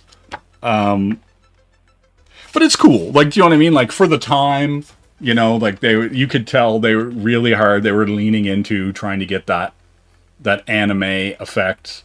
And you know, it's okay. It's middle. Yeah, here's a picture of Pat Lee. You know, and you know he's had a Big Mac or two. He's lived in Canada. You know, like he knows what's up. Yeah, like you know, it's okay. He did Dark Minds and they did stuff like that. But like it's okay. For the time, you know, the coloring is at least better than 90% of Image Comics coloring. I'll tell you that for free. At least everything isn't muddy and garbo, right? Like at least characters are clean and clear in the pages, right? And you can tell what's going on in them. I'll give it that. Even when they get into some of the darker tones, I just find like if you go back and look at like a lot of like Image books and stuff like that from that time period, they're all very muddy looking. The coloring is like very, very muddy and unfortunate. What else do I got here? This isn't new, but you know, I've got this Barrage, Right Hero Artworks. And there's some really, really cool stuff in this. There's like a whole comic, the Barrage thing that's in here, that is awesome. Like, this is mostly a Black Lagoon art book. Essentially. It's essentially a Black Lagoon art book. But, like, in the back, there's this whole, like, really cool female gunslinger that's fighting a dragon comic in it. And it's dope. Like, it's, like, super cool. But yeah, that's the thing. I have to be careful because there's a bunch of nudity in it. As is Japan's want. But, like, do you know what I mean? There's a lot of really cool shots. And it's good. You know, he's just, like, murdering this dragon. That's cool. I don't think I've shown... I might have shown a bit of it, but, like, I got this a while back. This is the Japanese Godzilla, you know? And it's very 80s. You know, just like, look at that. Look at that guy. He looks like he could be Rick Hunter. You know, there's some Robotech or some mustache action there. It's good. It's good. I mean, it could be educational, Sumo. It could be considered educational. That's all. It doesn't have to be. You know? But it could be. I'm going to try to put that there without pushing that pencil too far. Oh, and I did get like 3, or did I get 3 or I don't know. I can't remember. I got 3 or 5 of that new Lobo sketch cover. You know, just to make sure I got them in case there was like a Batman situation.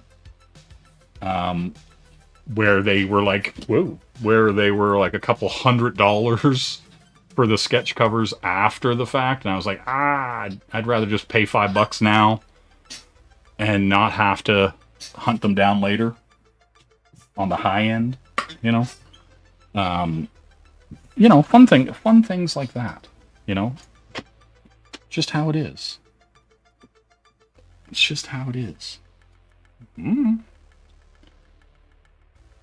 Yeah, listen, I think, personally, that what I've done here today has enriched all your lives. You know what I'm saying?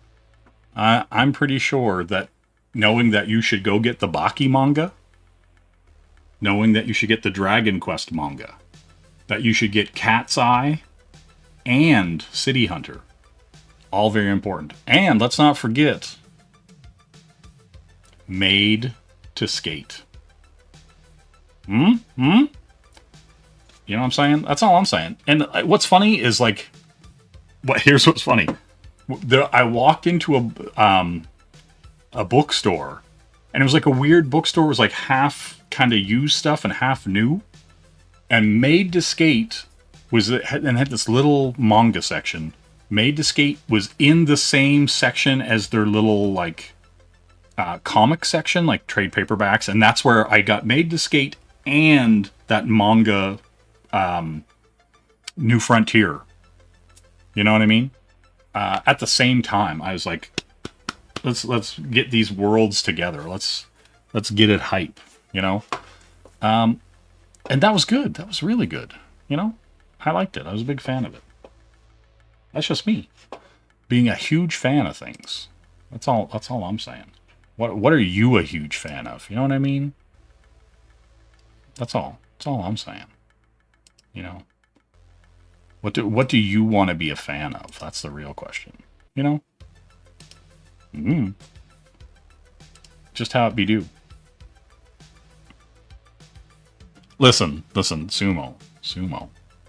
Don't worry about me.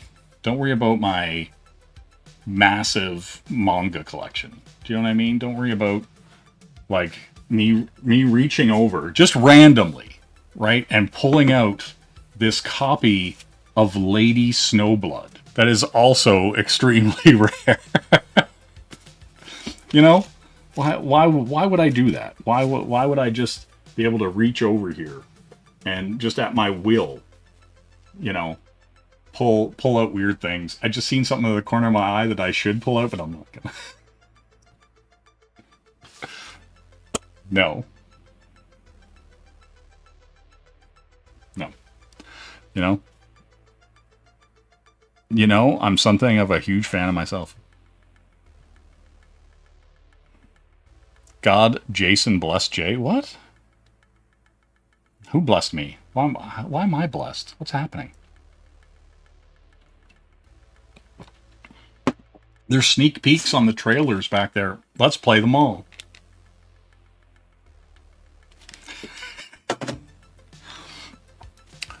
God, Jason blessed Jay. Jay's dropping his giant manga right on the table. Listen, Sumo. Listen. I could be dropping anything on the table. Oh, actually, since Scamps is a lover of things. I've been rewatching Jormungand, The Essential, and then I had recently picked up Junie Tyson Zodiac War on Blu-ray as well. Good stuff. Good stuff. You know, I'm just saying. You know, and then right beside them, because it wouldn't be right if it wasn't, is my 5-disc collector's edition of Blade Runner. You know? I don't know. Now I'm just going through things that are beside me on my thing. Godzilla 2000 from the Toho collection right here. And then also, you know, because I enjoy all things, I'm a man of culture, I have a copy of The Wind Rises on Blu-ray. You know? That's just how it is. That's just how it is. Don't worry about it. You know? Let's just don't come at me. Don't come at me. And then, oh yeah. And I'm going to tell you what that is.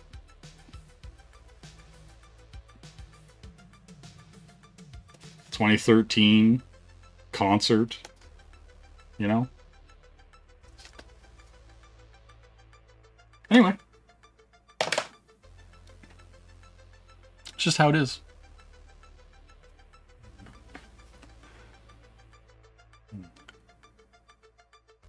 My spell checker has been weird lately. It keeps suggesting words that don't complete cognitive thoughts. All right. I see. I don't know what to tell you about that. Oh, here we go. Just because I'm reaching over and seeing things. Sumo is an old man. He'll have an appreciation for Veronica Lake and Alan Ladd in The Glass Key. He'll also have a appreciation for Alan Ladd and Veronica Lake in The Blue Dahlia.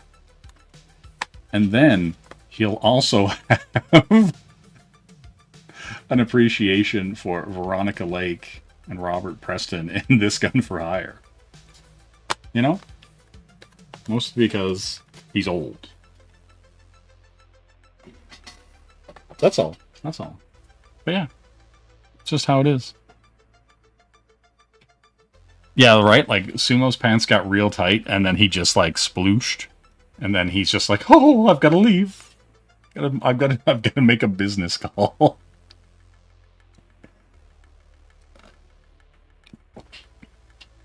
It's true.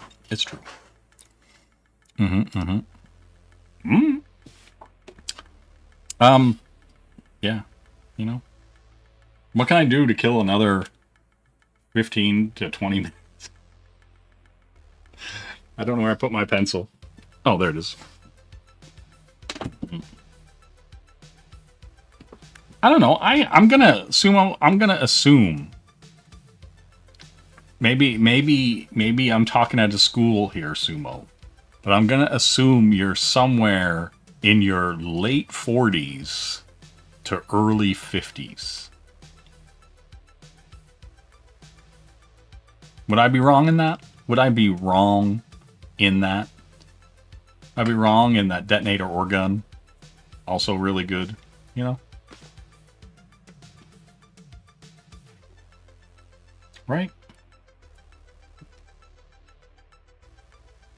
I don't like I should be getting work done, Sumo. That's the problem. Like I could play something. Do you know what I mean? But like the reality is I've been working on stuff all day. And then I was like, I should stream because I need to find another day that like I can stream aside from Tuesday. You know? That's the thing, right? Damn. It's true. It's true. I mean, I could sumo, you know. I could do that, but then what is the point? What is the point? See, I might just do that on my game channel maybe tomorrow. Maybe I'll show off all those weird Godzilla games and Sonic games and fun whatever games tomorrow. Do you know what I mean? You know, I'll wear a different Berserk shirt tomorrow. You know what I mean? Like that kind of fun. Oh, I don't even think I'm showing you what I'm doing right now. Am I? Hold on. Hold on. Hold on. Hold on. Hold on to the night. You know? Damn, sumo is as old as when Andre the Giant wrestled in Japan. That's crazy. Also, what's funny is I had a DVD in there the other day, and I watched the previews, and it was for Kekko Kamen, and I was like, wow, there's a ton of nudity just in the trailer. Like, the trailer nudity was off the chain. You know? And so I was like, wow, that's a lot of trailer nudity.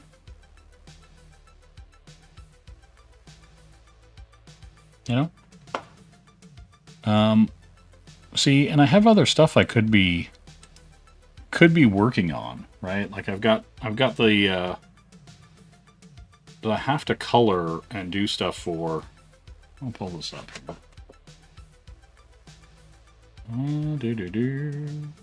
See, I've got this here lady that needs working, you know.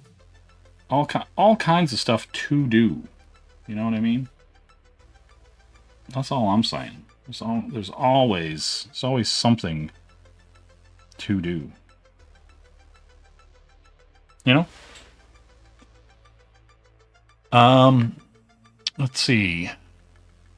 You never get Shane Davis saying Berserk $29.99 out of my head. That's true. That's true. That's what it is. Berserk is only $29.99. And it's good. Orange Sonia, you got to go to Alabama next month. Hope I don't see any trailer nudity. Wow. Why do you got to go?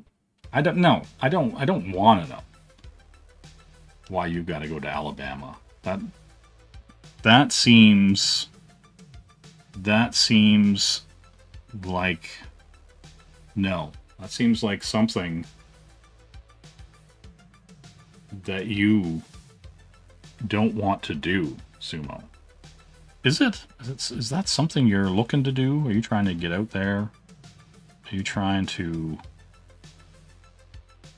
really see what's up? Like, is that what's happening? Right? Like, is that where we're going? Because that's odd. That's odd, right? Like, yes, I changed this hairpiece from before. Yeah, that's why. Uh-oh. Oswan drove through Alabama a few weeks ago. Was at my nephew's boot camp graduation. Damn. That's crazy.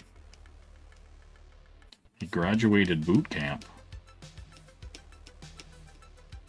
Only to get booted. You know?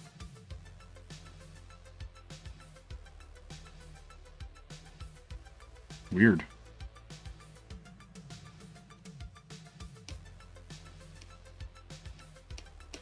You would think if he was at boot camp, right, that you would be able to see him. And why wouldn't you? That's the real question. Follow the money. You know what I mean? That's all I'm saying. Follow the money.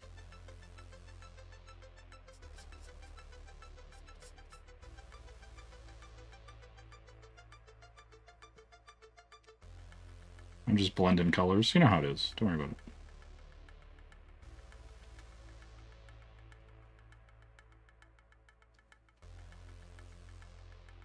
Got to get a whole bunch of things done in the next few months.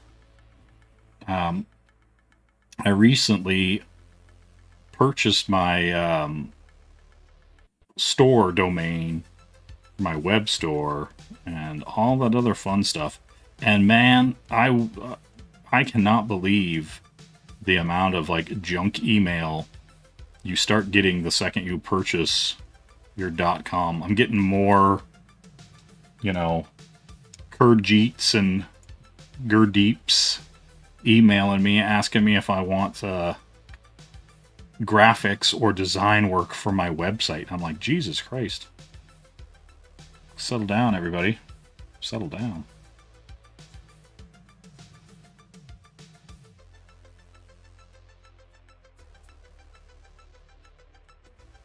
Because I don't want that. I don't want anybody to be deep in any of my action. You know what I'm saying? I'm like, nah, don't do it. There's no worse than Niagara Falls, Canada. Wow. That hurts. That hurts me. That you're saying that right now. You know? So I'm just a real human boy who's getting attacked right now by awesome one's insane racism, Canadianism, or what would you call it? You know? Can you be a uncredited editor for my book? What does that entail? You want to edit it and then not tell anybody? You just want to see the book and then tell me things that you think I should fix in it and then not be credited for it? Is that what you're trying to say, Scamps? That you just want a little piece of the pie? You just want to see it? Yeah, yep. Yep. All right. Okay. That checks out. All right. I'm going to get rid of that texture. I see. But what's in it? Okay. No. It said, "Can I be an and then after it just says just Scamps." Listen, I'm not. Scamps. I'm not gonna. Don't do it. Don't make me go there. What's in it for me? What's in it for me, A1? Do you know what I mean? Listen, my focus is split here. I'm trying to get something done and carry a conversation with you crazy people. You know what I mean? That's all I'm saying.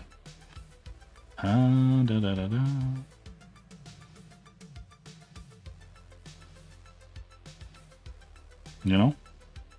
Don't you know? Oh, no, that's the old shade. That's the other old shade. You know? The fun.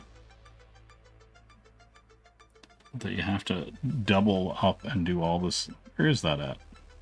You know when you can't find something?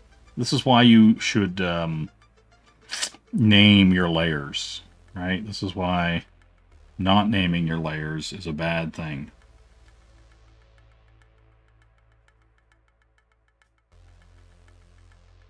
Right? And I know better. And I know better. Right? And that's the problem. The problem is that I know better.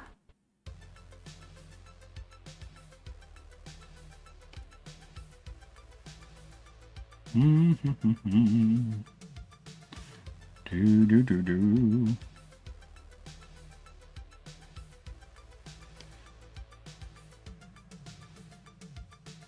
Get that grain in there.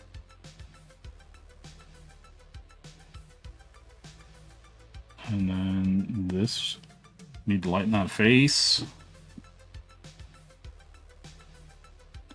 Maybe I'll take that opacity down. There we go. We want it softer. Softer, softer. Alright, I'm going to save so I don't forget.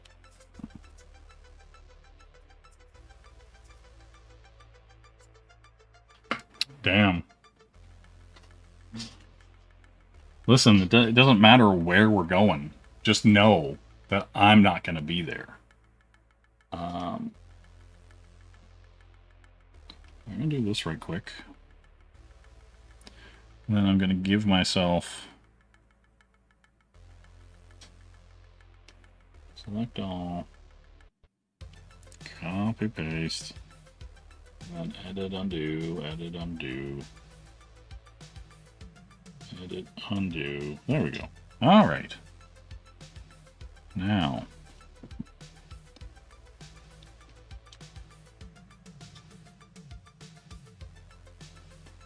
Filter.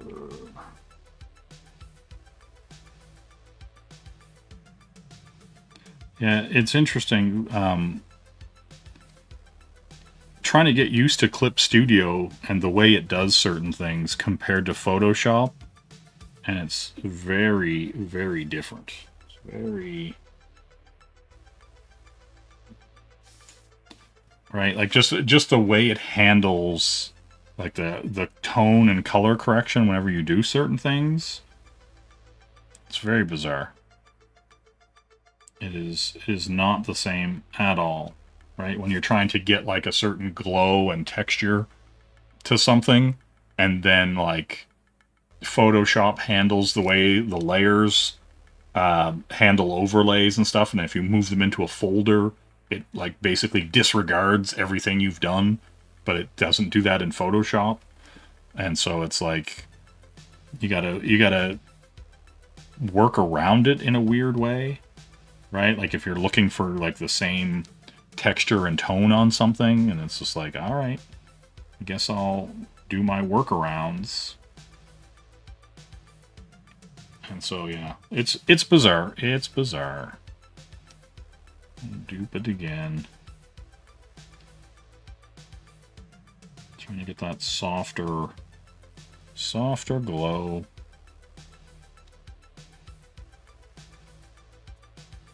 But yeah, it's very bizarre how similar both of the programs are, but like as far as just handling certain things, it's just completely different.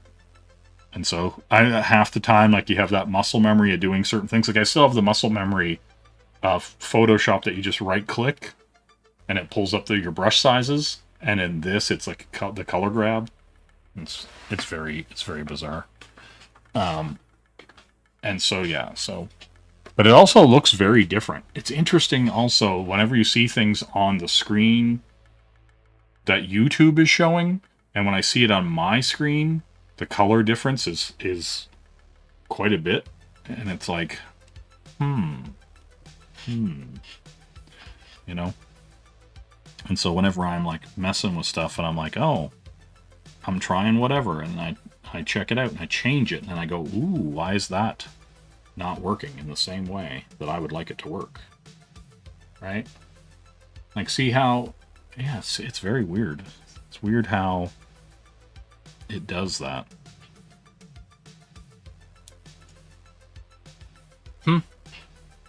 I'll take it.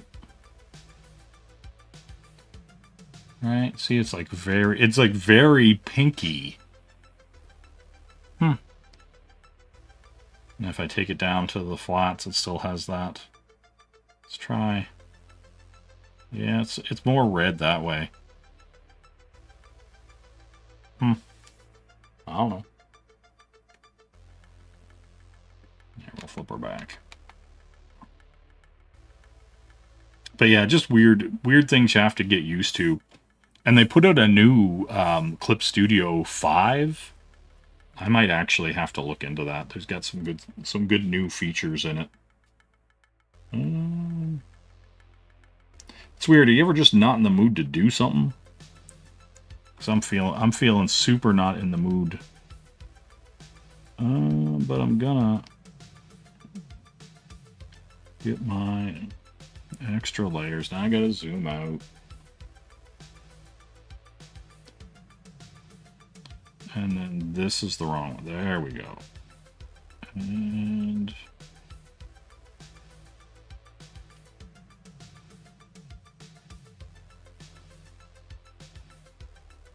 yeah. Yep.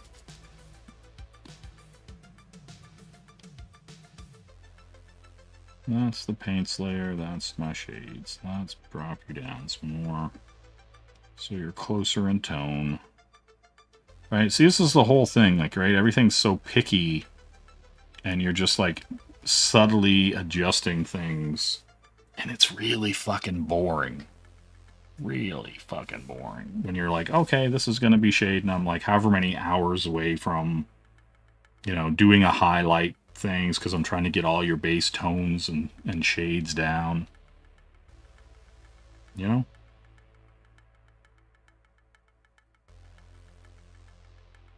All my colors. Yeah, I think that looks right. I don't think I need to go darker than that. Right? Because like this, let's take that out. And it's weird, like I don't know what that, yeah, I don't know what that looks like to you. But the reason why, like there's this deleter line here, like I'll zoom in on it so you can see it. And see, like, if you zoom super in, you see, like, there's the deleter line that is there, where the shadow, the dark part of the shadow, and then the line that comes to it, you kind of see this weird, like, halo on somebody's, like, face or whatever, like, whenever the contrast is high. But by the time you get to coloring, this will kind of be blurred, so that you don't see it at all. You don't see the delineation between those colors. It's just an even blend. And so, yeah, you just like a whole bunch of weird little things that you do that, like, in the end, by the time I get to finished colors on it, like, you won't even notice them, right? Like, see here, right? Like how the contrast and everything hits so much that you don't even see the deleter lines anymore, right? It just ends up being a blend, right? You see them here, but you don't see them when you come back, right? And then, yeah, there's it's a whole thing. It's a whole thing to understand how the color works. And like how much of that tone and shade you want, and then you go in and blur.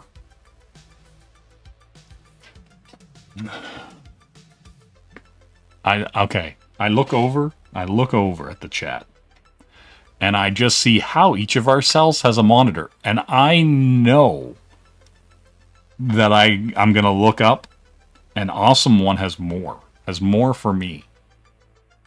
And it's like weird, like when you go for a walk and you come home, everything is tinted greenish yellow inside the house. Like how each of our cells has a motor.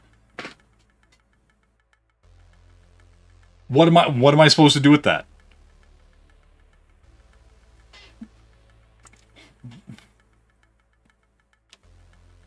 What am I supposed to do with that? What is my response supposed to be that?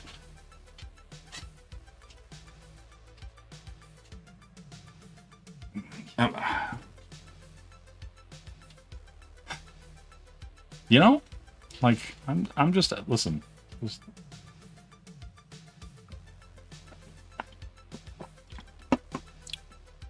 I'm just a real human boy. You know what I mean? Out here on these virtual streets, being that human, that real, that boy. You know? Yeah, it's weird. I accept it. I accept my fate. It's fine.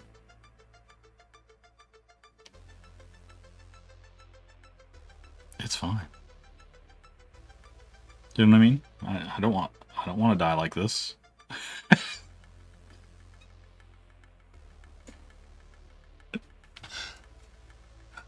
I don't want to, you know what I mean? You know what I'm saying? Oh, you're still here, are you, Dale? Please, God.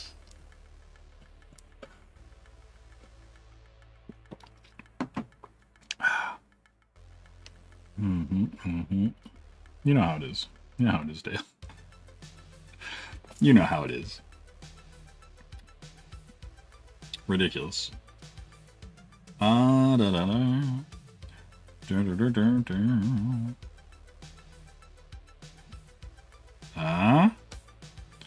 Here's the thing. I was like clowning around for a hot minute on like doing like a full red background and then like kind of doing like, you know, red highlights and stuff, but I don't know what I'm going to do. That's part and parcel of the problem with everything. You know what I mean? That's part and parcel of the problem with everything. Is like you're like, this would be cool, but what if I did this? This would be cool, but what if I did this? You know what I mean? Right? It's just how it is. It's just how it is. You know? Goonzilla -1. -1 sperm cell. I watched how cells are created video. God damn it. God damn it. She does need that solid line of spittle. I agree. Do I have anything weird that I'm working on that I could put a solid line of spittle on just for KSS? Just a solid line of spittle. You know? That's the real question. Here, hold on.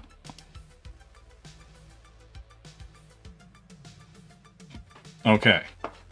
All right. Here we go. Here we go. Right? On the top here. We're gonna go here. Right? We're just a solid line of spittle. Right there. Maybe is a little bit there. You know? And then I'm gonna go in, right? And I'm just gonna undertone it just so you can see that little bit of spittle.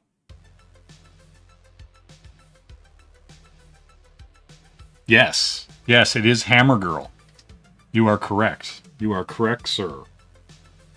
You are correct. You know? That's all I'm saying. There. See, look, that was for you. That was for you, KSS. You know, don't say I've never celebrated your birthday. You know what I mean? Just right in there, we got that little line of spittle. It's just hanging. That's all I'm saying. It's right there. There's a little bit here forming, you know? That looks like load. You know? Let's, you know what I'm saying? You know? Hammer girl with spittle.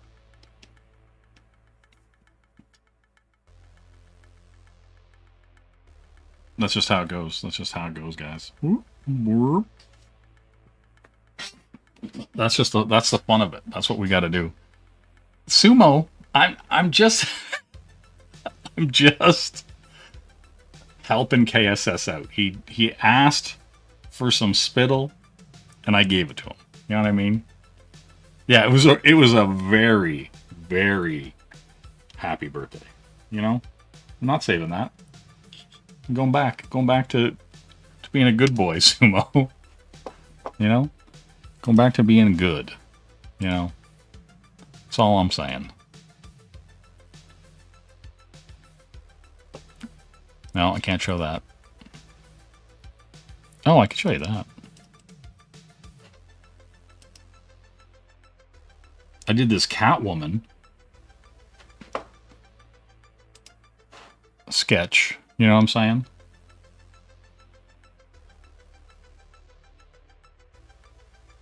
That was fun. You know? Yeah. Just how it is. You know? I'll have to finish this at some point. You know what I mean? Because it's just like, needs to be done. Because it's fun, you know? See, this is the thing. I should just start these streams with a blank canvas and just sketch something and then move along. That's exactly what I should be doing. Alright, we're closing this. No, that's not what she needs. Sumo has already told us that we can't do that, right? He's already admonished me. He's already said, "Damn it, Jay. That actually looks nice with that red pop." Right? Maybe my gut instinct was correct with that.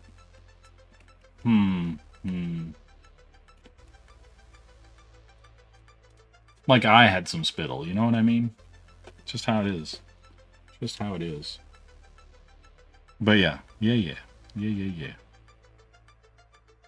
It's all good. I do have it saved separate. Yeah, see, I have her drawn naked, and then I drew the armor over top in a separate layer. It's just how you got to do it. It really does. It really does bring out the highlights in her spittle. Right? Alright. I'm not even going to worry about this. I'm going to file. I'm going to save. I'm going to go back to the dumb thing that I started the stupid stream doing. And then that's this. Right? Like this is where I was. This is the pocket that I wanted. This is the pocket I initially intended on being in when I came into the stream. This was the pocket. Right?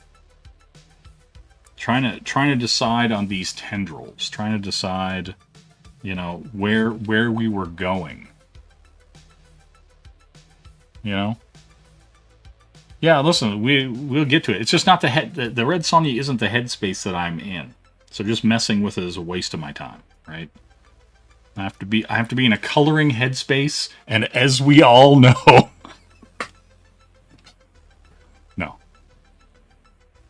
No. You know? That's all I'm saying. Ooh, the overlap could be good. The overlap could be good.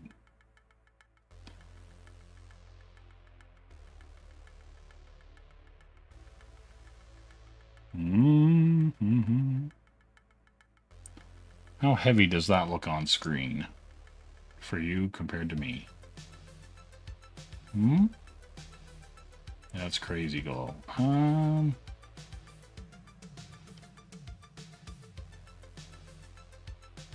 That is the crazy pop. Yeah, that's heavy.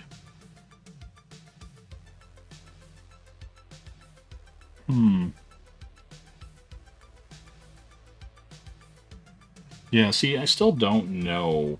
See, this is the worst part of the whole entire thing, is I still not sure how I want to design this aura. You know? Now, you definitely have, like, just sitting down and drawing something and sketching it out and doing whatever is a completely different headspace than doing color work, right? Because you've got the skeleton of everything, and then you have to like tone things, and then you got to do like subtle gradations, and then you got to highlight, and you know, it's one of those things, right? You know, it's just it's a different headspace. We'll put it at that. I'm gonna go with a little bit of purple. A little bit of purple. Let's see what we got happening. Nope. Edit, undo. This is also the other weird thing about that, is I have to move it from a separate layer, or it color picks the rest of it. All right. Now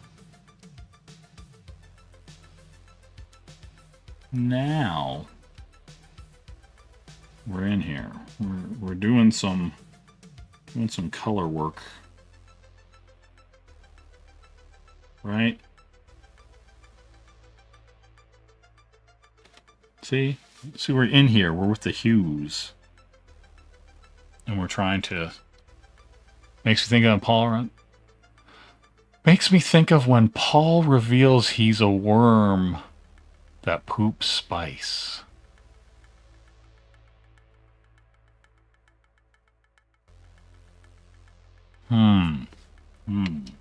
All right. I'm thinking about it.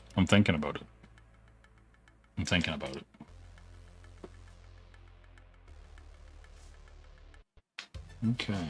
Let's see. Let's get some bigger guns out here.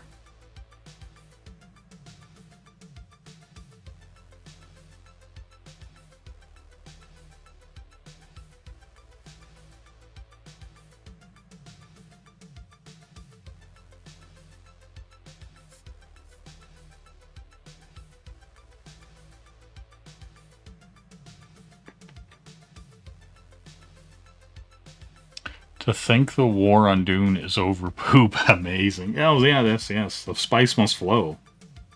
You know, fear is the mind killer and all that. It's true. It's true.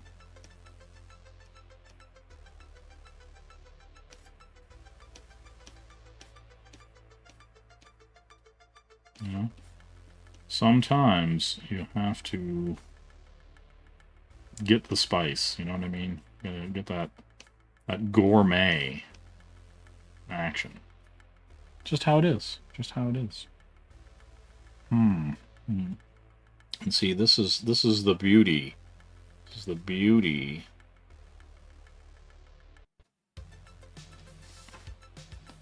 Is that I can grab this and go to tone correction, and I can kinda see what kind of intensity I want to get out of it. And that green's kind of crazy.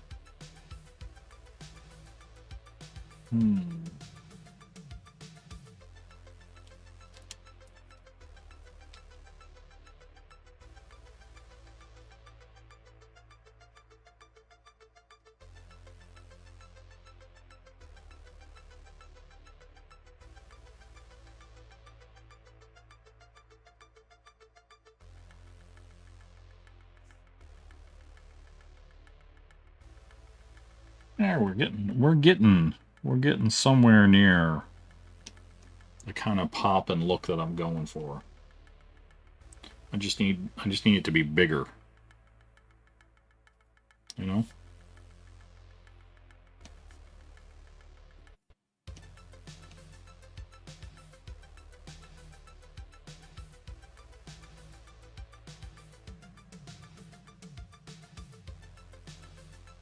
how it is. Just how it is.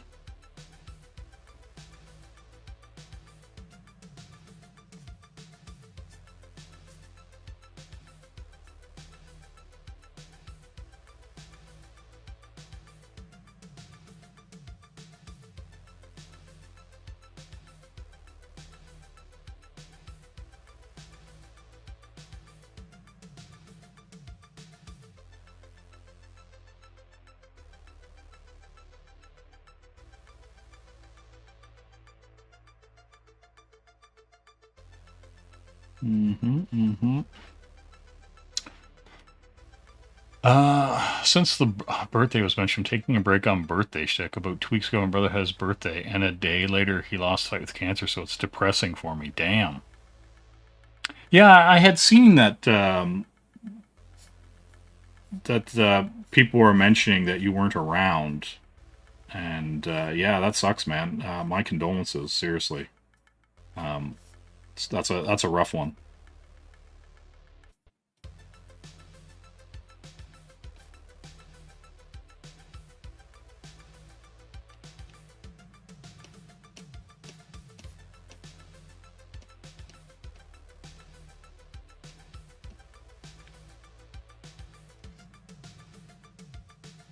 Yeah, man. Like, no, it's like, it's rough. It's rough.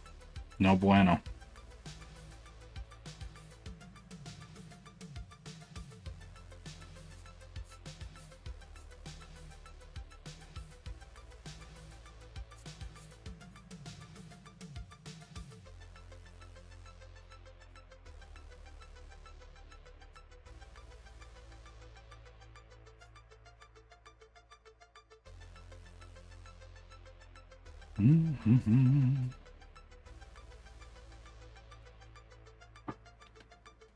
Yeah, I don't know. I might do something a little more stylized, more.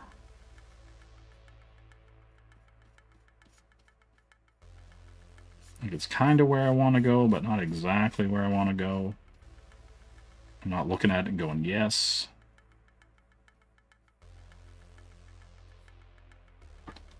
But the idea is sound. Maybe I'll do it more tenderly. Or,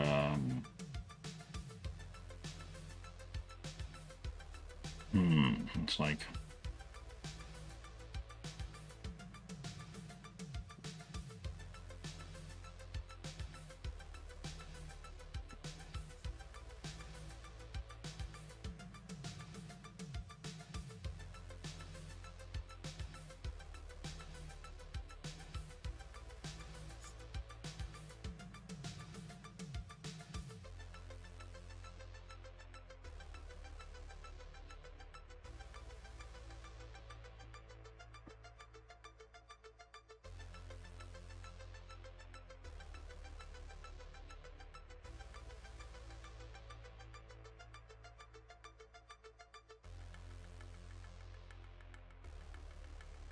Make it kind of look like the color shifts around her.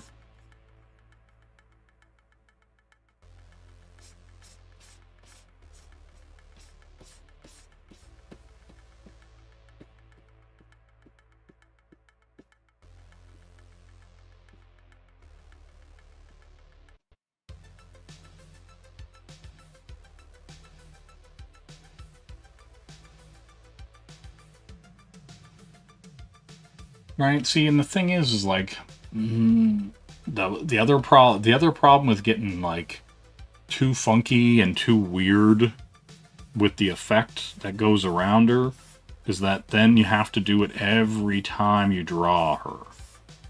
Right? Like, I gotta think about that too.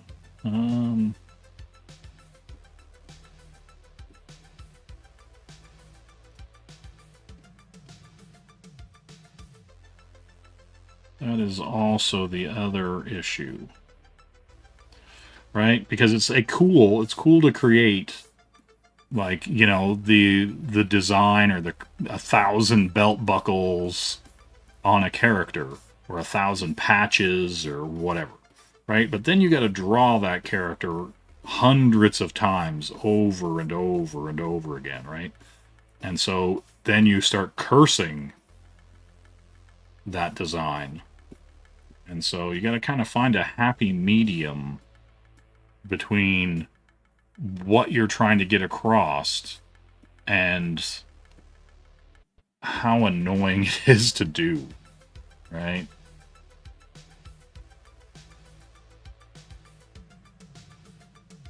Because if I had to draw, let's say, 64 pages of this character showing up randomly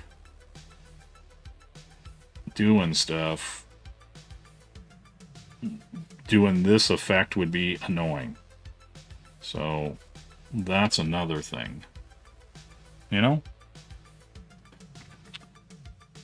How long did this thing that I'm doing right now take?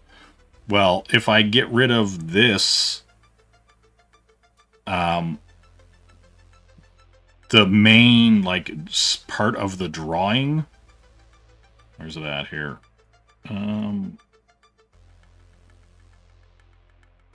We'll get rid of all this stuff. We'll get rid of all this. Doot. So this was the, like, initial sketch, right? Where I'm like, you know, and I'll zoom in. And it might have taken me 20 minutes or something like that, 15 to 20 minutes. To just kind of go like, okay, you know, like, because the main thing is the face, right? And the wrapping around it. And then the rest of her is kind of flowing out, right? It's like ethereal cape. You know, or cloak, I should say. And then, like, you know, if I, you know, and that just kind of comes down. So you'd see the drapery, and I did most of the drapery in shade. Like, because this is concept stuff. This is sketching. This is just trying to figure out where I want to go with the character, right? And so the vast majority of my time, in a weird way, has been spent trying to figure out the effect that's going to follow her around when she's wandering around. And so that's the rub, as it were, right? Like, where you're just like, this is the thing that's going to make the character, it has to look a certain way, right? Because, like, I can just have a soft glow happening, right? Like, I don't even need to put any of this stuff in, whatever, right? Like, you know, depending on how subtle I want to make her, right? Like, I could just have that show up all the time, right? Where it's like, hey, it's kind of out of focus, it's kind of soft, you know, the shades are all in. I could even, let's see, let's grab this, right, and kind of pull this around, and I'll tighten it up after.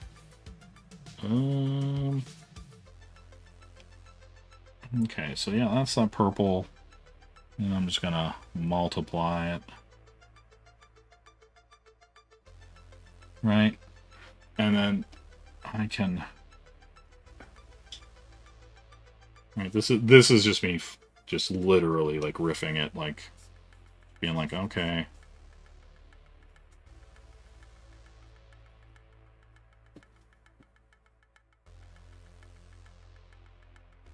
Right, like if I want to get super simple with it and not do some kind of cool glowy traily aura,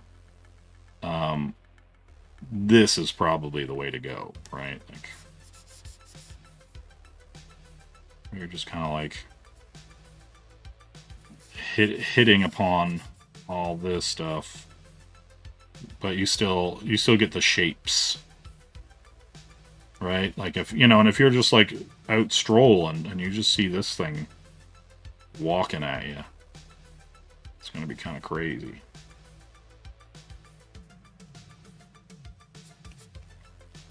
Right, like here's the thing, the problem with most things is the sketch, the initial idea doesn't take that long. Like, the actual drawing of things doesn't take that long. It's the getting the tone right, getting the color right, getting the way it makes people feel when they look at it right. Right? Where they're just kind of like, what the fuck? You know? That kind of thing. You kind of want a certain impact, you know? And you know, when you see something, it's got to feel a certain way for what you're trying to convey, right? Like, you know, if you're trying to show some badass killer, you're gonna make him look like a badass killer. If you're trying to show some kind of weird, creepy entity, you gotta try to get the creep in, right? And it's like, you don't want to do the same thing everybody else is doing, you know.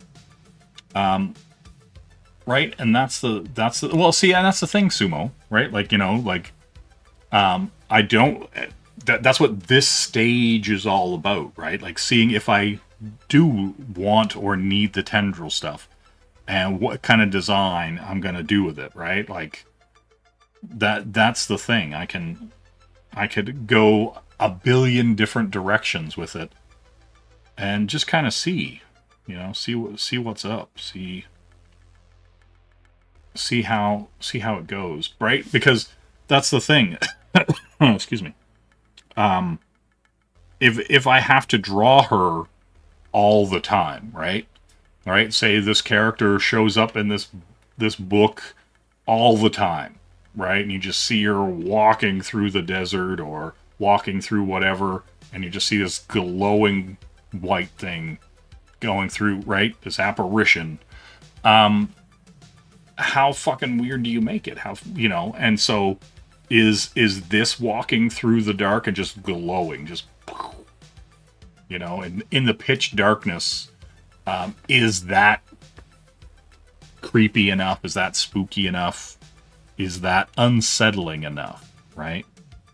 And so, yeah, that's the thing, right? Like, you're and that's the thing, there's a lot of trial and error. There's a lot of figuring stuff out and then moving forward with it and hoping it's getting across what you want to get across, right? Like, you know. See, there is something to be said. There is, I might end up doing like the simplest thing, like just little, how can I describe it? Like, here, I'll just do it. Like, I might end up doing something like little, what layer am I on here? Let's pick a new layer just to make my life easier. I might end up doing something like just simple, like wispy trails, you know, that just kind of loop, and they're just very light, very simple, right? So that you know there's an etherealness, there's a not 100% there. You know what I mean? Where you're just like, oh, there is an element of, you know, not 100% tied to this world. You know what I mean? That kind of thing, where it's very subtle, very simple, and just not overdone. Right? Like, because it's way too easy sometimes to just add that one thing too many, right? And if you just kind of trim it back, you get a better result. Less is more all the time. Less is always more. Just the way it is. You know, some people think more is more. I'm going to tell you less is probably more. Right? But yeah, just simple. You know, we'll see, right? Like, You won't be seeing this character for a hot minute, but you know. But it's coming. This is coming. Yeah, less is more. It's true. Yeah, well, and that's the thing, right? But also, it's make it so it's not a chore to draw, but also like you have to be like, yeah, that's awesome, right? And so there's that hot combination of trying to keep things manageable, but also like you still want things to be fucking cool, right? And so yeah, that's the struggle, you know. That is indeed the struggle. You know, and just imagine that, just wisping and whipping around. That's how we're living. That's how we're living.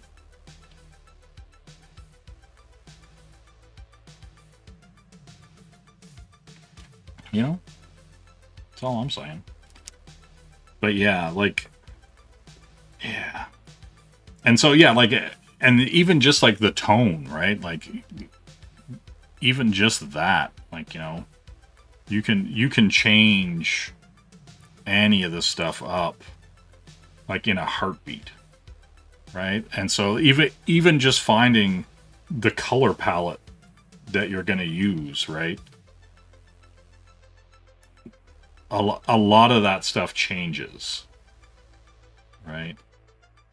Like, and you can mess with things. Like, yeah, like it's funny because in a lot of ways you almost have too much choice, but like, you know, that choice is good. Like, how are you gonna use it? How are you gonna like limit yourself and move on? Like, do you know what I mean? That's the fun part about it. You know, that's the fun part of creating, right? Because like, you know, you have these designs and just your color choice alone completely changes the aesthetic and completely changes how people feel about it, you know, when they look at it, right? And so like depending on your, you know, your color choice that you end up going with, people are going to respond to what you do differently, right? And so like, you know, you can make it more ghostly, you could make it more cyberpunk looking, you can, you know, all that kind of stuff, right? Like, yeah, it's really interesting kind of like to make those choices and kind of go, okay, this is the direction I'm going, I'm locked in, this is the thing that's going to give me the effect I want, it's going to make people feel a certain kind of way when they see this character on screen or in the book or what, you know, whatever it is you're doing. And yeah, that stuff's super fun, right? And yeah, I just dig it like that. You know, that just in a few clicks I can just, because it's like all I'm doing is changing the layer quality, the opacity, and you know, going like, oh, I'm going to use a hard light layer, I'm going to use like a overlay layer, and yeah, you get to have the fun, you get to experiment, you get to mess with your apparition, as it were, and yeah, it's good. It's a good team. But yeah, even like this, like, you know, how strong do I want the face to stand out? You know, you can do all this stuff, and it makes such a huge difference, right? Just in the weird, creepy vibe of it, and yeah, it's a good time. It's a good time, guys.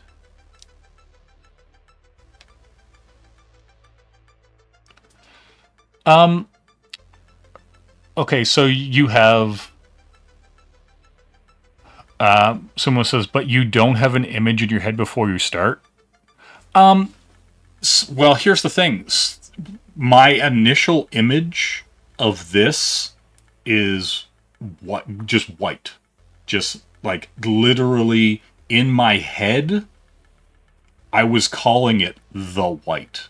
Like when people see it, it's this blinding white light, right? And so in my head, it's white. But that doesn't work in comic book. Like, do you know what I mean?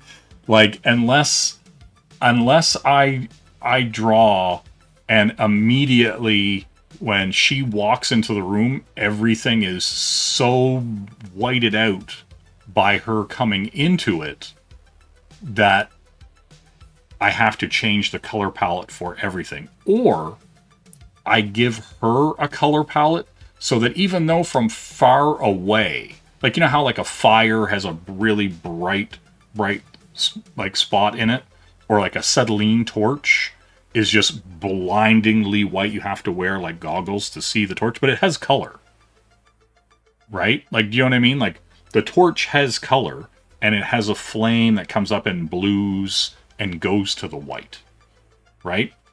Like, you know what I mean? And so whenever you're doing that, like everything has color, like even the brightest white, you know, like of acetylene torch that, you know, or your lighter or whatever, even though there's that hottest white light, the surrounding colors there go from blues to like yellow to, you know what I mean? And so you still have to kind of give things some kind of color to be in a comic book, right? Like unless you're doing the black and white comic book, or when she walks into a room, she's the brightest thing there and everything is outcast by her. Like, you know what I mean? So you still, yeah, like you still have to think about color and tone and feel. And so even though like there's characters that I have like from the jump, their jacket was red, their shirt was black, their hair was blonde, their pants were, you know, like denim or whatever, and they've been that the entire time, right? Like from the jump, like boom, boom, boom. And it's solid from the start. But then other characters that I've done and worked on have had many iterations, right? And so by the time, you know, I get to like this, like her being like that, like, you know, she could have been, you know, the whole Roy G. Biv spectrum before I decided on what she has to be. Because like sometimes, like, you know, like if you look at like Cowboy Bebop or something like that, let's say, right? Like Spike is blue, Faye is yellow, right? And there's character that goes along with the color, right? And so, you know, or when you see Vicious or when you see Ed, you know, like those characters are color centric, right? And they give you a feel about them that you wouldn't feel if they were different. Like, you know, if Ed had blonde hair, you'd think completely differently about her than with the red hair, right? And same with Faye. Faye has like the black hair with the red top, and the, you know what I mean? Like those that color palette is very specifically designed to elicit an emotion, right? And so like whenever you just like color somebody, or like Scarlet or Snake Eyes or whatever, like those characters are very specifically color coded, right? And so there's a lot more to just like the idea than there is to like what it's going to represent in the book and what it should represent to people when they see it, right? Like and so like, yeah, like I think that kind of stuff is important, because like whenever you see Faye in any room with that bright yellow like kind of jumpsuit and the red, she stands out, she pops intentionally from everybody else, right? So that's kind of, yeah, this Dr. Mindbender is very gay coded. He is YMCA coded. But like, do you know what I mean? Like, and that stuff, like, or even if you think about like Serpentor in G.I. Joe is very coded to be regal, right? Like he's gold, right? Like, and then if you look at like Cobra Commander, like, right, like he's like a royal blue, right? And the blue and red contrast. But like Destro is black and red, and the Baroness is black and red, right? Like they're his like sidekick, like, you know, left and right hands, right?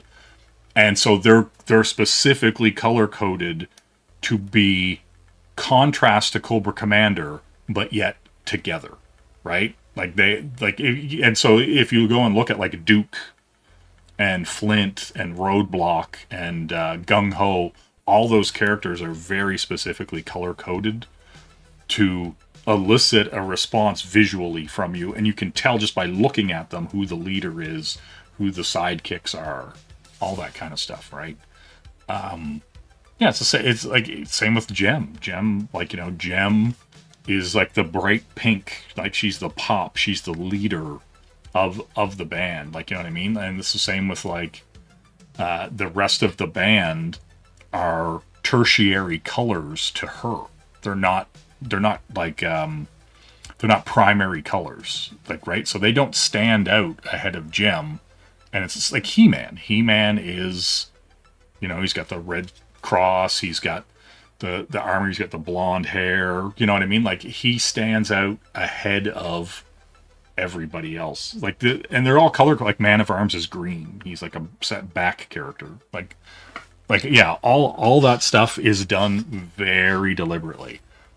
And so yeah, like, and so I think about that stuff. So even though I may have an intention of a character, I have to think about if I stand everybody in a room and this character is standing beside them, how do you feel about that character standing beside the main character, right? Or standing beside a little girl, right? Like, are you like, oh my God, is she gonna protect the little girl or is she gonna kill the little girl, right? Like that, all that stuff is coded in the character when you see them, right? And so, you know, it's like Venom. You look at Venom. Venom is supposed to be the complete negative, the opposite of Spider-Man, right? Like Spider-Man is blue and red. He's bright poppy colors.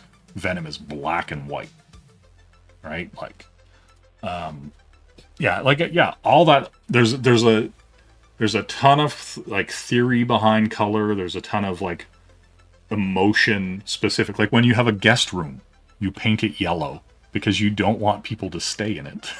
Like, do you know what I mean? Like there's a whole bunch of reasons people use color, right? Like, and so like if any of your family members, their guest room is yellow, that means you're welcome to come, but not to stay for very long. It's true. It's true. Like that color literally elicits, like, get out of here. It's not a come in and stay color, right? And so yeah, like, you know, that is very much, or like yeah, like, yes, exactly. No, it's like, but that, like, that's the thing, like Optimus Prime. Optimus Prime is red. Like Spider-Man, he's bright red and blue. You know, the heroic Megatron is black and gray. Or when he becomes a Galvatron, he's like gray and purple. Right? Like all those colors are very specific. Mm-hmm. Yep. I'm telling you, if she wants to paint that bedroom yellow, get out of there. Yep. Especially if it's a bright yellow. Right? Like if she's going in there and she's like, I want that sunflower yellow. It's over. I hate to break it to you. So get out of there. That's all I'm saying. But yeah, you know what I mean? Like, yeah, that's the thing. So yeah, even though I have like a look or a color thing in my head, once it makes it onto the page, it may not be that initial color set, you know. Yeah, like, listen, he might be like, you know, he might get sit down. He might get the talk, you know. No. Here we go, KSS. I'm gonna ask you a question. Is there a TV in your bedroom?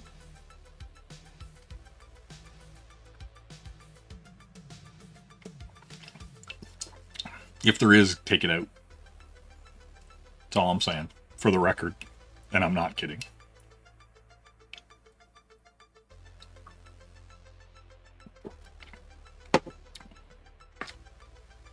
Good man. Alright. Get rid of that TV. It goes for everybody. Get your TV out of your bedroom. Don't do it. But yeah, you know, that's the fun. That's the beauty of it. You know? God damn it, A1. God damn it.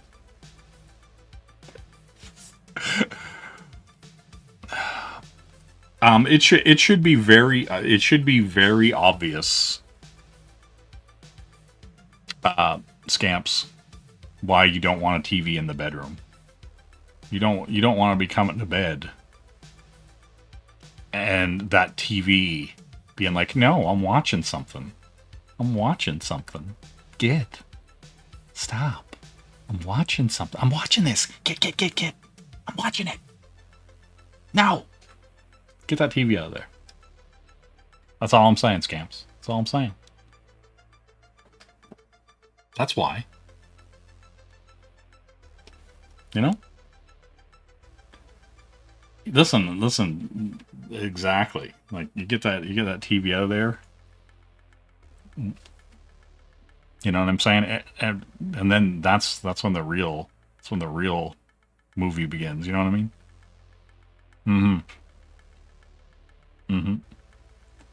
Yeah. It's just science. Listen, it's just how it is. Like, I'm not here to tell you guys anything that you don't need to know. And if I think you need to know, I'm gonna tell you. You know? That's it. Okay, A1, you are an enigma wrapped in a Matryoshka doll, wrapped in a Kinder Egg.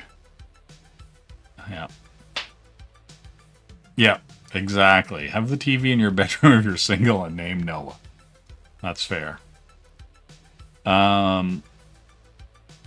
Okay, so I saw some kids yesterday.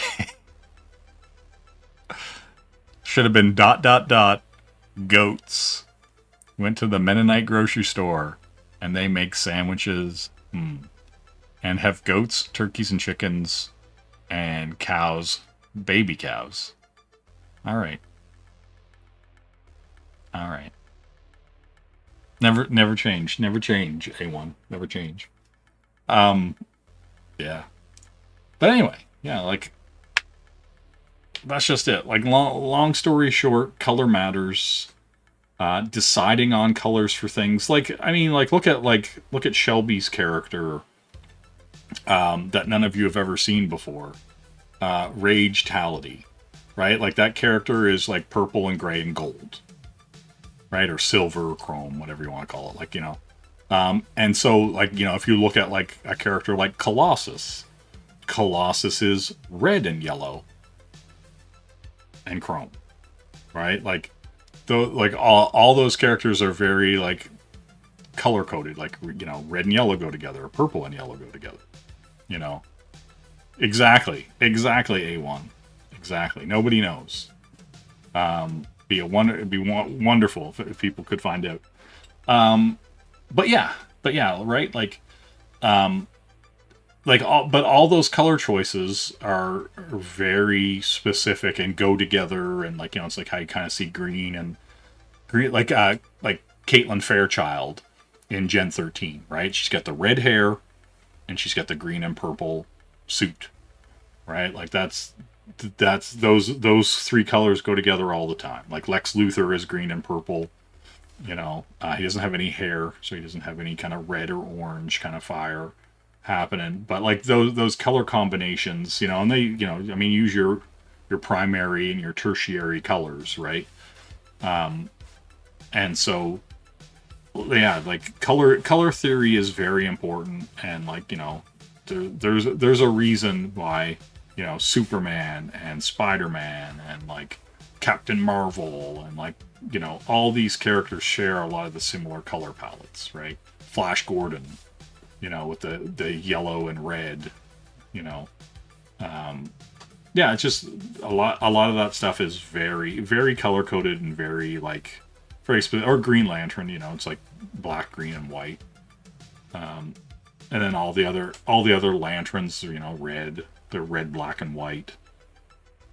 You know, all that stuff. Was he part of the Sovereign 7 book? The book Everyone is Asian? Who are you talking about?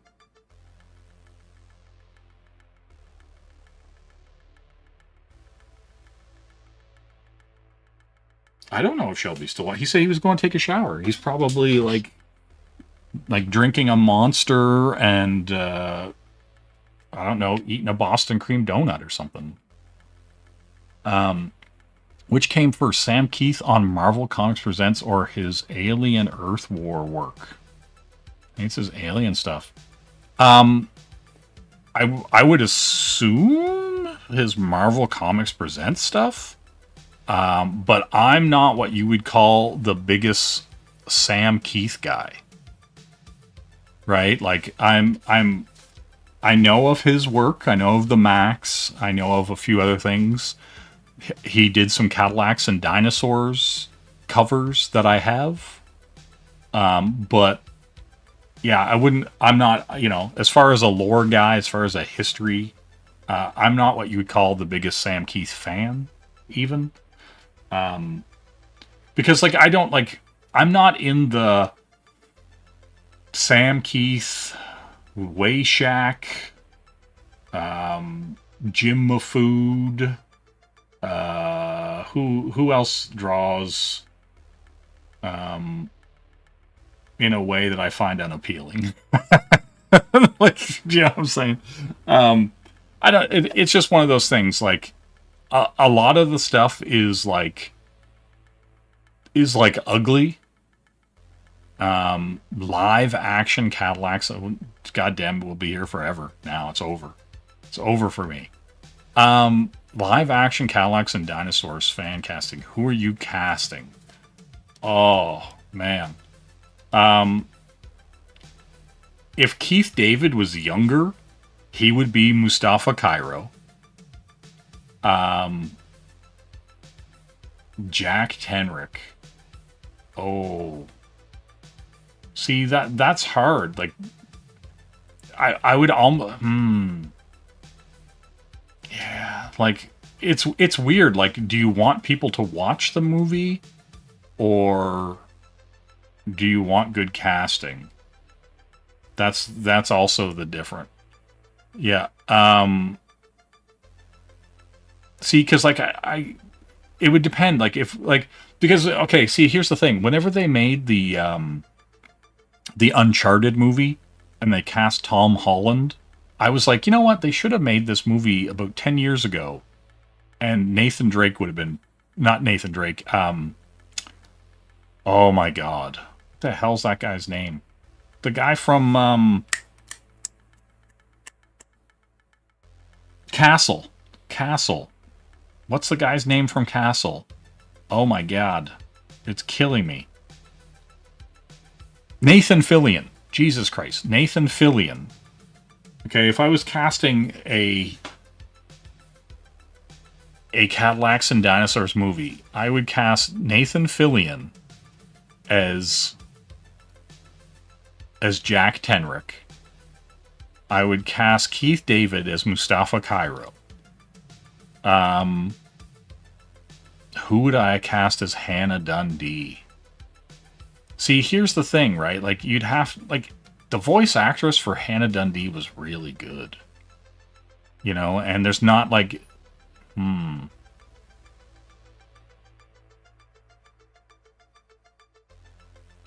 maybe, oh, what's her name?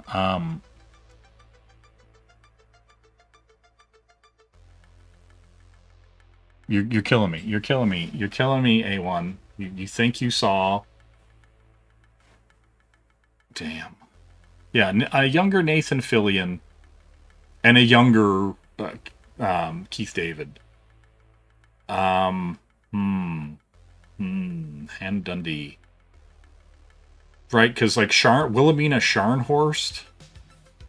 Oh, that would like...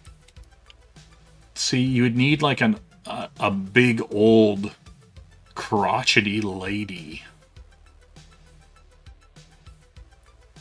You know.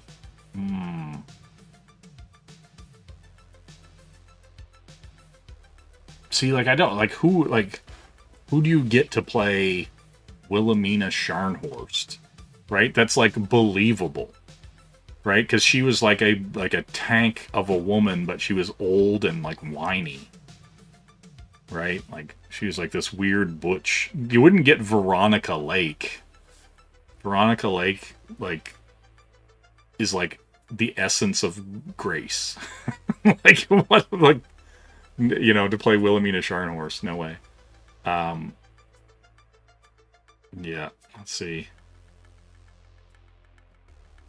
What? Yeah, that is a good question. I'm trying to think. I'm trying to think of some movies where there was like a good like leading lady, like raven-haired. You know, because like I'm not gonna be like, oh, let's stick like Charlize Theron or what. I just no. Like even if you had like Scarlett Johansson and you dyed her hair black, still like it's just not. I'm trying to think of somebody who would be suitable, right? Like that to me would be like, what's the actress? What is the actress who was in the John Carter movie? She might be all right for Hannah Dundee. Yeah, right? Like, do you know what I mean? Like, you need someone who's like... Because she was from the City by the Sea. Yeah.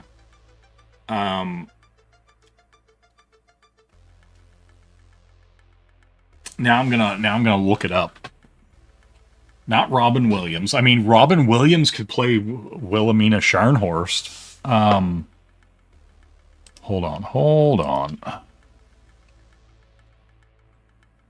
John Carter. That movie was in 2012? Jesus Christ. John Carter IMDb. All right, hold on. Let's do this. Let's do this correctly.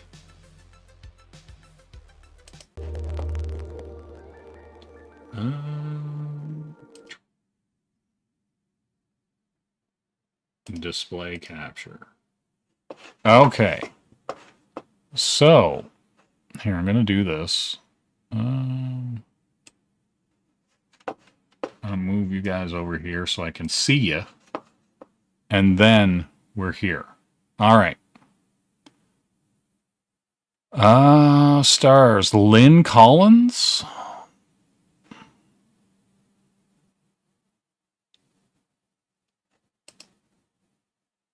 See? I think she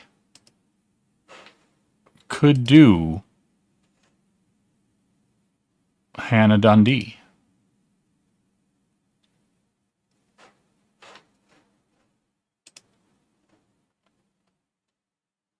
Do you know what I mean? And she's not like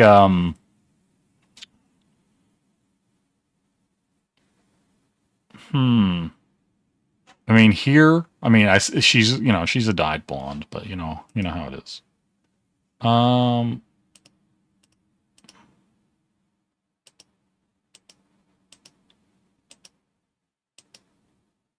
Yeah, see, like here. No, I don't care about sponsored. See, I think she could do it. I think she could be Hannah Dundee. Also, I don't hate this movie. Like, I actually like this movie a lot. Actually, a big fan. That's probably as close as I think you could get. You know what I'm saying?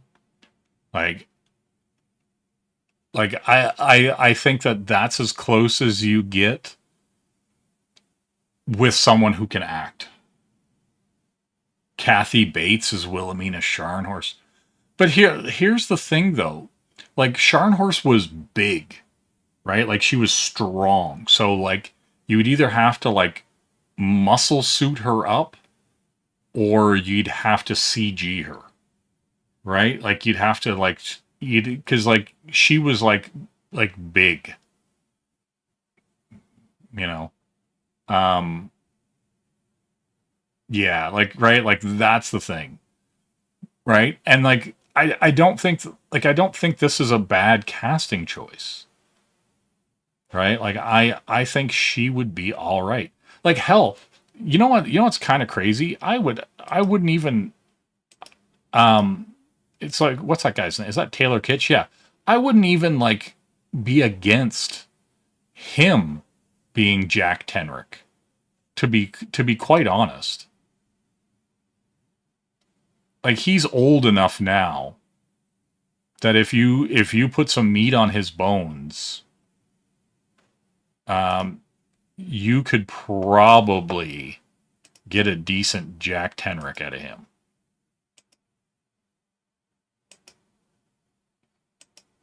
Right? Like I wouldn't hate that.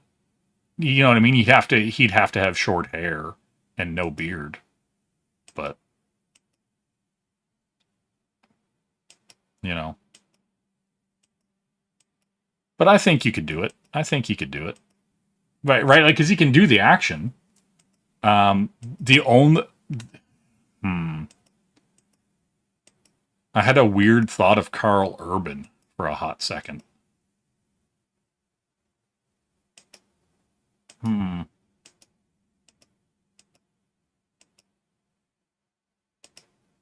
Yeah. And then like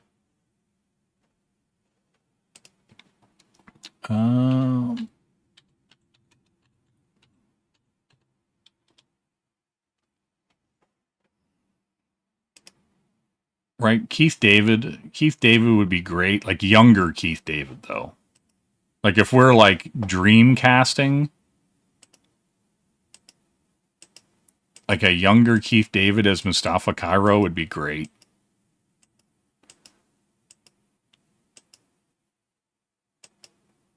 That's a hilarious shot right here. Mm-hmm. No. But just like, I mean, mostly my thought is just because like, you know, he's not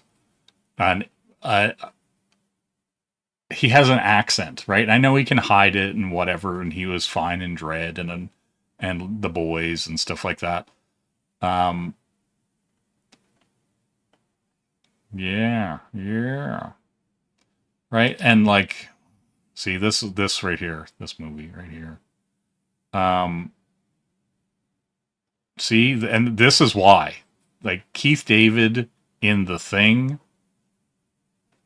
he can act his fucking ass off. He's also great in Saints Row. Like, yeah, so good.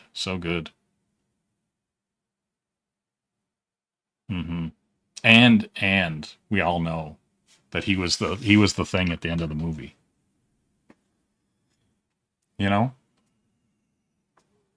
Yeah, so good. Like Wilford Brimley as Wilhelmina Scharnhorst.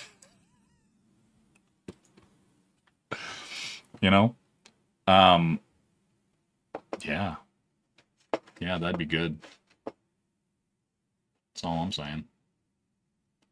All right, I'm going to switch back to video capture and to there, and then go back to whatever I was doing here. And then I'm gonna move this back over so I can get the chat back into a place where I can see it. Bitches. You know what I mean? Diabetes beat the thing. God damn. Damn it, they won. Why you like this? You know? But yeah. I've been going for over 3 hours. I hate that for me. So yeah. Next time you see this character, they may look very similar or very different. But the idea is firmly in place. And I like it. I like where it's going. I like the idea of it. You know what I'm saying? No, he wasn't. MacReady was definitely not infected at the start of the film. And you know, and here's the thing, and you know why Keith David was the one that was infected? Because when MacReady handed him the drink, he just took the drink. He didn't hesitate, and MacReady and everybody else knew that the potential to pass it would be through fluids.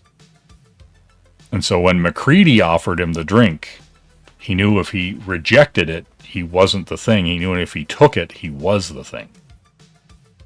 And so he basically was like, I'm kind of fucked either way, but now I know I'm fucked. You know? So he just stayed there and let the place burn. You know? That's just how it goes. But yeah, guys, I'm going to bounce. I'm going to call it a beautiful evening. Hope you guys have a great night. And I'll see us all next time. You know what I'm saying? You know? This is an outrage. But wait, it gets worse.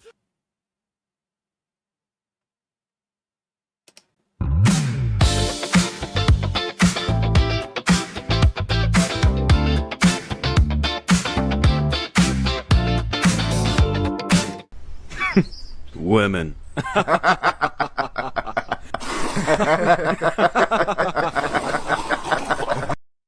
am not that bad. I ain't got the Japanese. Maybe order some Chinese. To die. How can that be? I don't bloody well know, woman. On Nutella, not having babies is for gays.